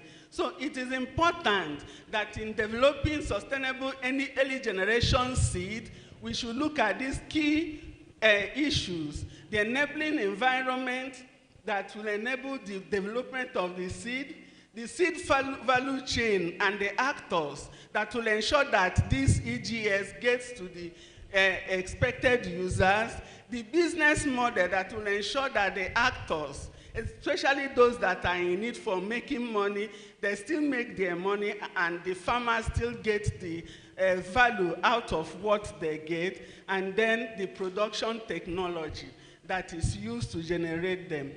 So, in answering this question or looking at this topic, I'm going to take a case plant which is yam. Incidentally, when we went out for the inspection, what was the first crop that you saw there? Yam. The sharp. Yam is the king of crops, especially in this part of the country. And like it's been mentioned all this while, root crops, which yam is a part, it has the key of ensuring food security. So we are going to look at the activities that has gone on in early generation seed of yam and how it has been taken to the farmers, or efforts that have been made in taking them out to the farmers. This table there shows us about 7 crops. And in terms of production value and, raking in the dollars that are required, yam is the greatest. followed by cassava. So investment in yam is not an investment that is misplaced. And so imagine if quality seed of improved varieties of yam are used by our farmers, and there is an increase of up to 30% in their farms. Translate it to dollars, translate it to food security, translate it to the income in the pocket of the farmers, and you see what we are saying. Go on. The availability of clean planting material of early generation seed is what we are talking about. Go on. Now, in terms of yam, there are two major projects that have come in, and incidentally they were sponsored by donor agencies. And that brings me to what we were asking our executive secretary. Most of the progresses that has been made in the crops of interest were based on donor funding. So it is high time that even nationally, based on what he has said, we play our cards well in order to rake in this fund, even from our own national government or philanthropists within our government, in order to move some of the crops of interest forward. The first project is African yam. And like we've talked about biodiversity, very important because there are genes referring to the genetic potentials in those biodiversity that needs to be kept, preserved for future purposes. African yam is a Bill and Melinda Gates Foundation project that came, and the purpose was to enhance yam breeding and increase productivity and improve quality in West Africa. Incidentally, this project came, and the major grantees co-opted a lot of persons, both from our national research institutes, from universities in Nigeria, Benin, Ghana, and Ivory Coast. And National Root Crops Research Institute was or is, yes, was a member, and Ebonyi State University was part of that project. It ran from October 2014 to 2022, and now it has translated to RTB building. And this project has been able to release about 10 new varieties, including the sharp that was mentioned in the morning. Go on. Like I said, there's Ebonyi State University, there's Nrcri and IITA in Nigeria to increase productivity in yam production while making sure that our environment is preserved. Go on. These are the breeding pipeline, which leads to the release of new variety. It's not a one-day job. Go on. However, because of collaboration, that's another thing that was emphasized this morning. Because of collaboration between IITA, Nrcri, and EFSU, 10 new varieties were released. Collaboration and network is the aim thing. Blessing, you saw it out there in the field. Sunshine, Favorite, Super, and Nagode. And when you look at the pictures, you see that there is really something in them. Go on. This is water yam varieties, the light, aqua, bata, and vayam, for the diabetics that will need to take this one. And these are the potentials, the value we will derive from using those varieties. But are they in the hand of the farmers? And how can we ensure that it gets to the farmers so that these values that are listed for every variety, including the sharp that is early maturing, such that during the famine or the drier season, people will have something to harvest in time and eat. Are they in the hands of farmers? Go on. Ironically, we see that majority of our farmers still plant the farmer-saved varieties, which are not disease tolerant. Okay, So we must make effort, and that's why I talked about seed system, to multiply whatever we are able to release as new variety and ensure that it gets to the hand of farmers. And that's where seed companies come in. Go on. Yeah, go on too. Are you going back? Then the second project, which is now an addition or an attempt to ensure that early generation seed gets to the farmers. We call it Yam Improvement for Income and Food Security in West Africa, the YISWA project. What are the aims?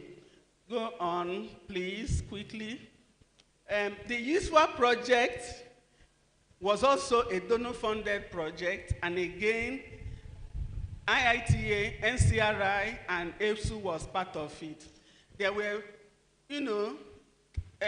tagged with the responsibility of improving yam seed system in Nigeria, okay? They set out to collect the new varieties, some of the new varieties that we have mentioned, clean them in order to remove diseases from them. They took them through temporary immersion bioreactors, through VV-packs, and that was the first time it was used in yam. And majorly, all the national research institutes, Nrcri was part of it. Nrcri is also part of it.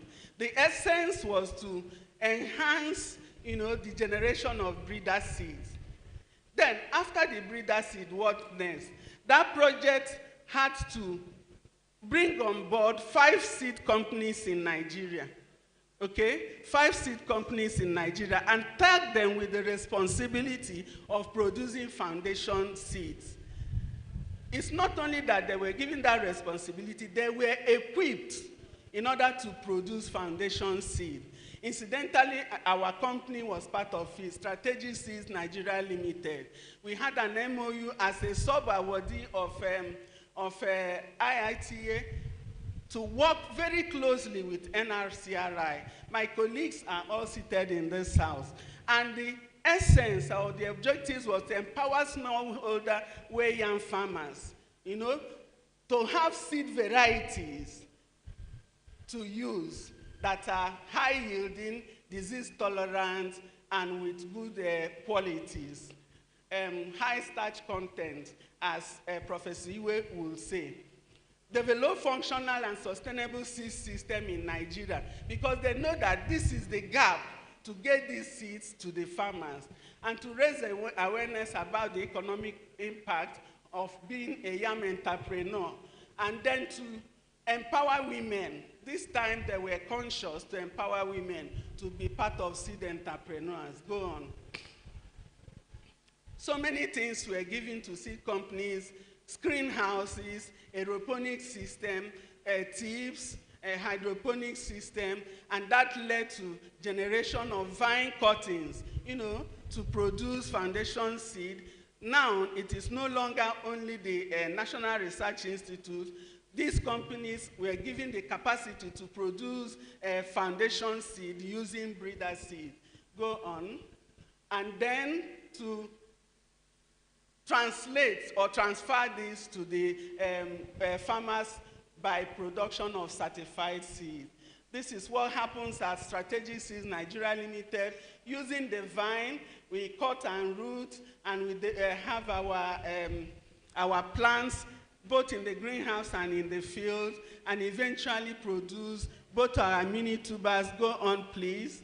Both our mini tubers and the bigger tubers that can be used to produce whey yam. Next. Seed yam growers like us and some outgrowers were also trained to use advanced yam minisect techniques in order to produce, and then to use vines. And we all are being moderated by National Agricultural Seed Council, that is the regulatory agency, and most of these companies have registered on the seed tracker by the NASC, and that is to ensure that quality is maintained. And what is eventually turned to the farmer is pure, is full of potentials. Go on.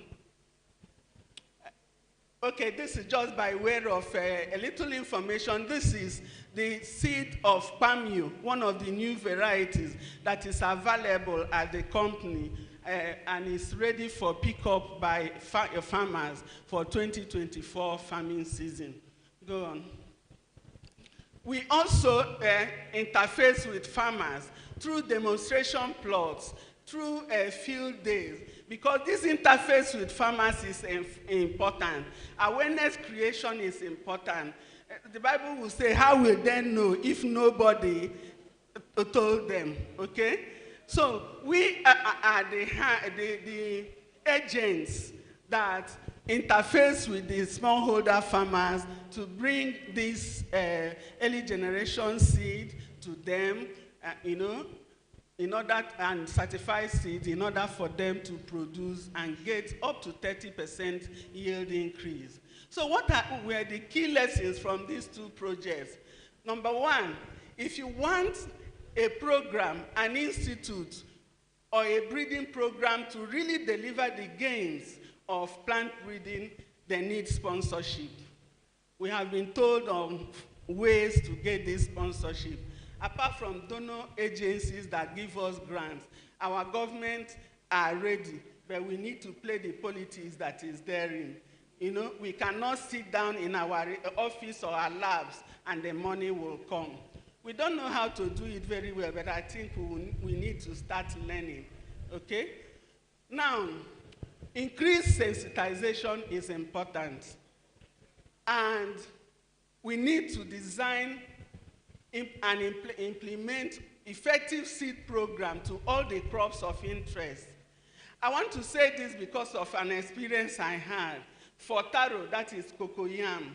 I had a student from Ethiopia come to do PhD, and he needed varieties or accessions of cocoyam. Nrcri is 100 years, right? And we've been working on root and tuber crops. But there is no seed system for cocoyam. And when we came here as our senior brother to look for varieties or accessions, we didn't get any because it was during the 2020 COVID-19 era. Sometimes the institute goes on strike. And when they go on strike, they don't allow people that look after the germplasm to be coming. That time they told us all the germplasm were gone. And we started afresh to do germplasm collection. In fact, at present, maybe if Nrcri needs accessions of taro or cocoyam, they can come to Ebonyi State University. Please go back again. Another experience that is very recent. Somebody called me from National Agricultural Research Council and asked me, do you have seeds of ginger? And ginger is also one of your mandate crops. I said, I don't, but have you reached out to Nrcri? He said, yes, he has, but he didn't get much. He said, I should search through all our farmers in the Southeast. If there is anywhere they can get seeds of ginger, I should let him know. Because there was disease infestation up north, and they almost lost all the germplasm. So they were looking out to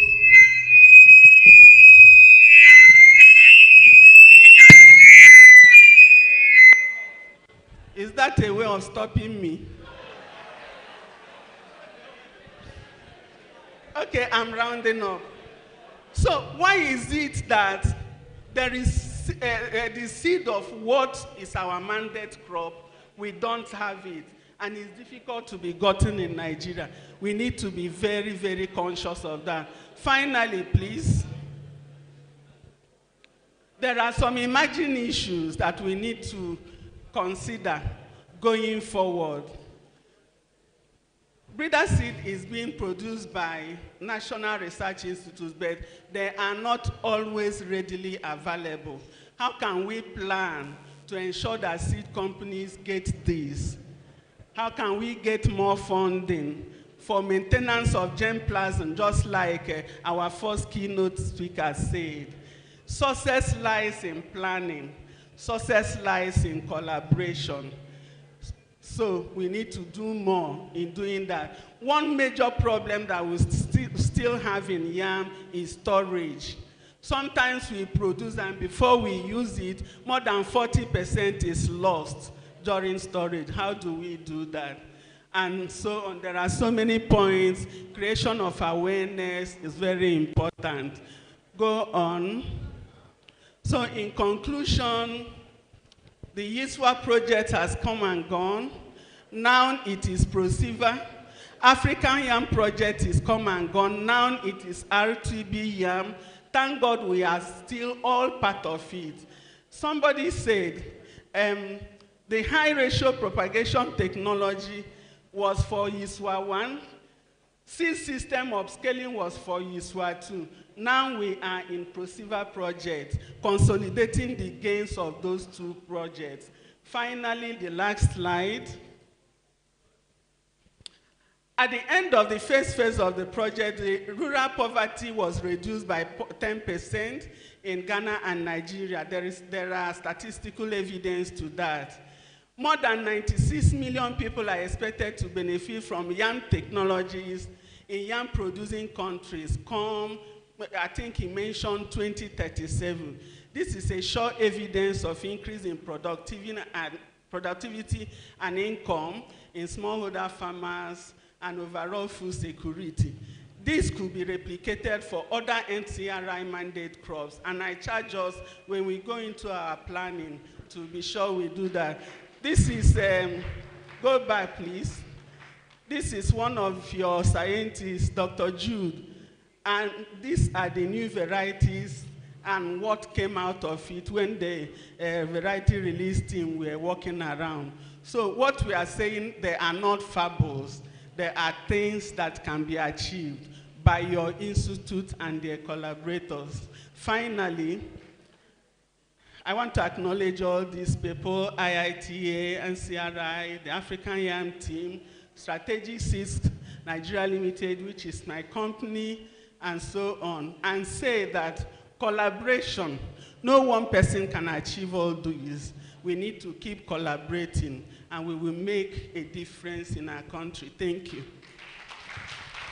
Thank you, Prof. I honestly think that she deserves a really, really resounding round of applause. Thank you. I'm not holding you from lunch. I'm not at all doing that. I have no such powers. Lunch is the next item.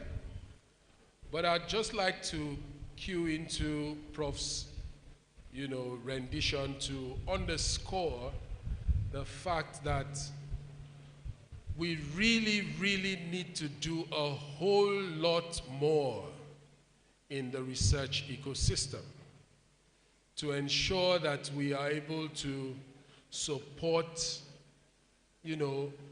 our own crops and varieties. It's fantastic to hear what's been done. It's fantastic to hear the number of people, whose livelihoods have been impacted positively. And the numbers there, I must say, they're really interesting numbers.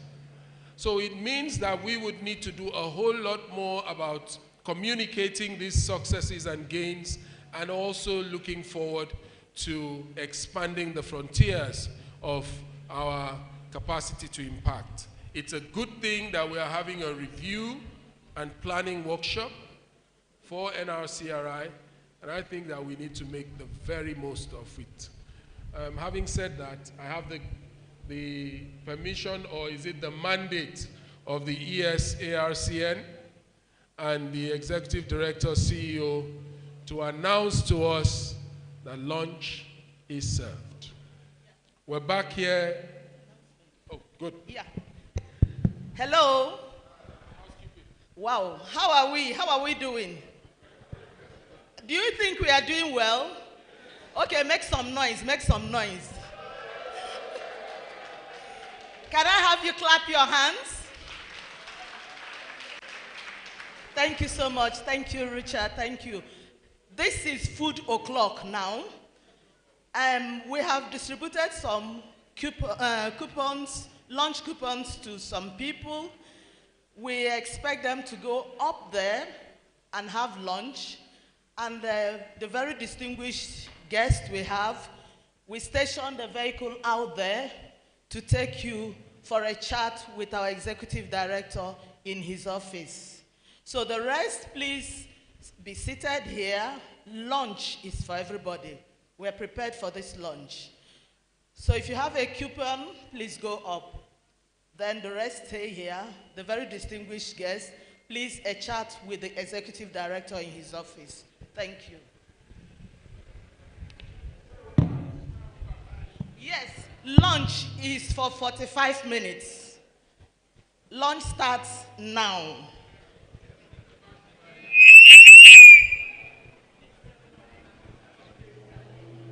So, ladies and gentlemen, if you're looking at your wristwatches, you will find that we are at that time called 3:30.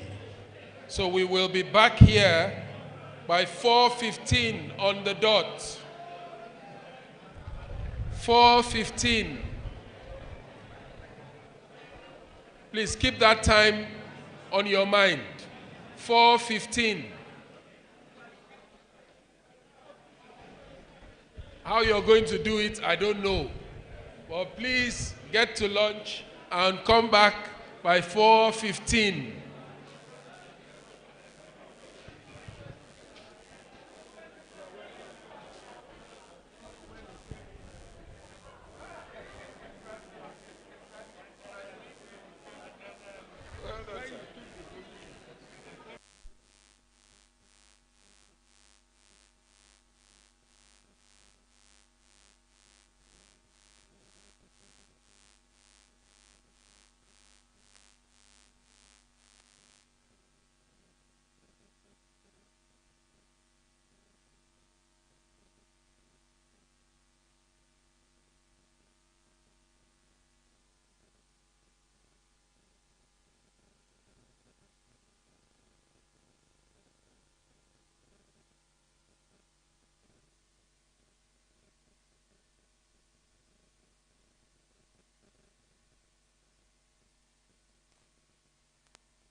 bum bum sweeter than Mirinda, caterpillar.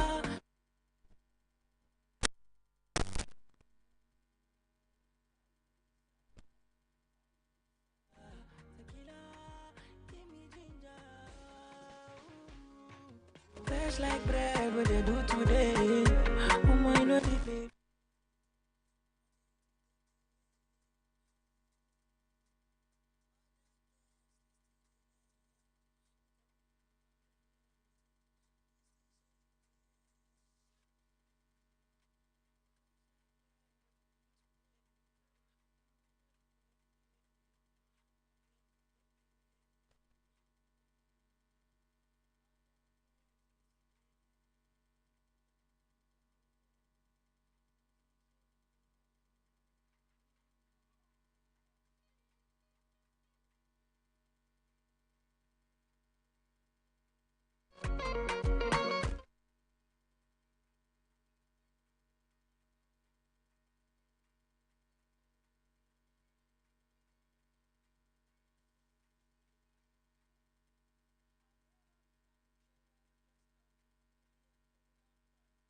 Come rain, come sun, I'll be right here.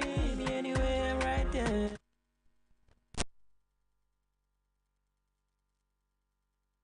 Baby, I pledge my allegiance to you because you're bum bum sweeter than Mirinda, caterpillar, picky tipper, London diva, buy you visa, tequila.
I need you here right now. Where you dey go? Hide me spirit, hide me soul. Staying at me until the sundown. Bum bum sweeter than Mirinda, caterpillar, pick it deeper. London diva, buy you visa, tequila, give me ginger. Fresh like bread, what they do today. You know need baby gay. Girl, you be take away. Other girls, they still delay. Make I give you bottom belly. Please still share you there. Fresh like bread, what they do today. You know need baby gay. Girl, you be take away. Other girls, they still delay. Make I give you bottom belly. Please still share you there.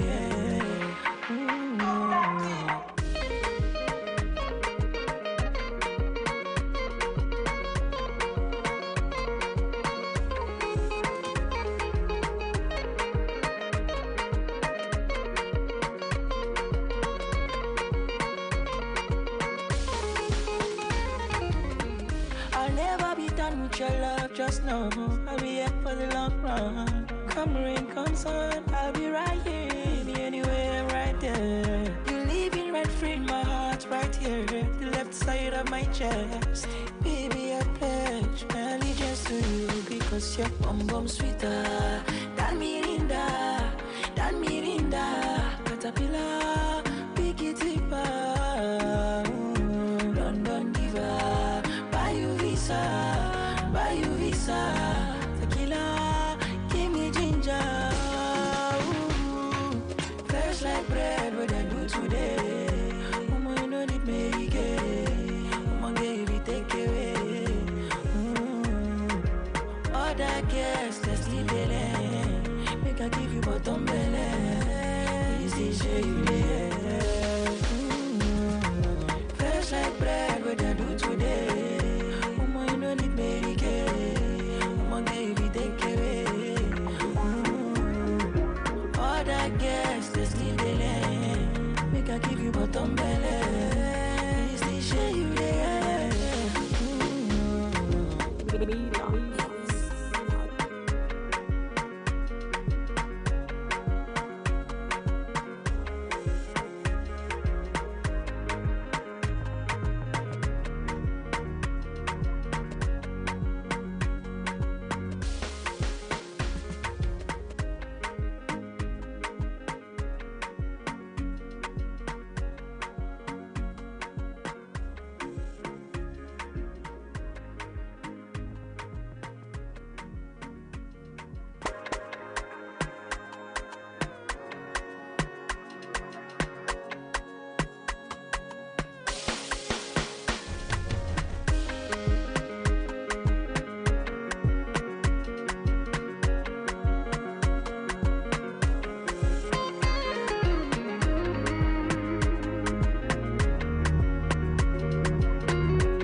Tell me where you dey go, girl. I need you here right now. Where you dey go? Hide me spirit, hide me soul. Staying at me until the sundown. Bum sweeter than Mirinda,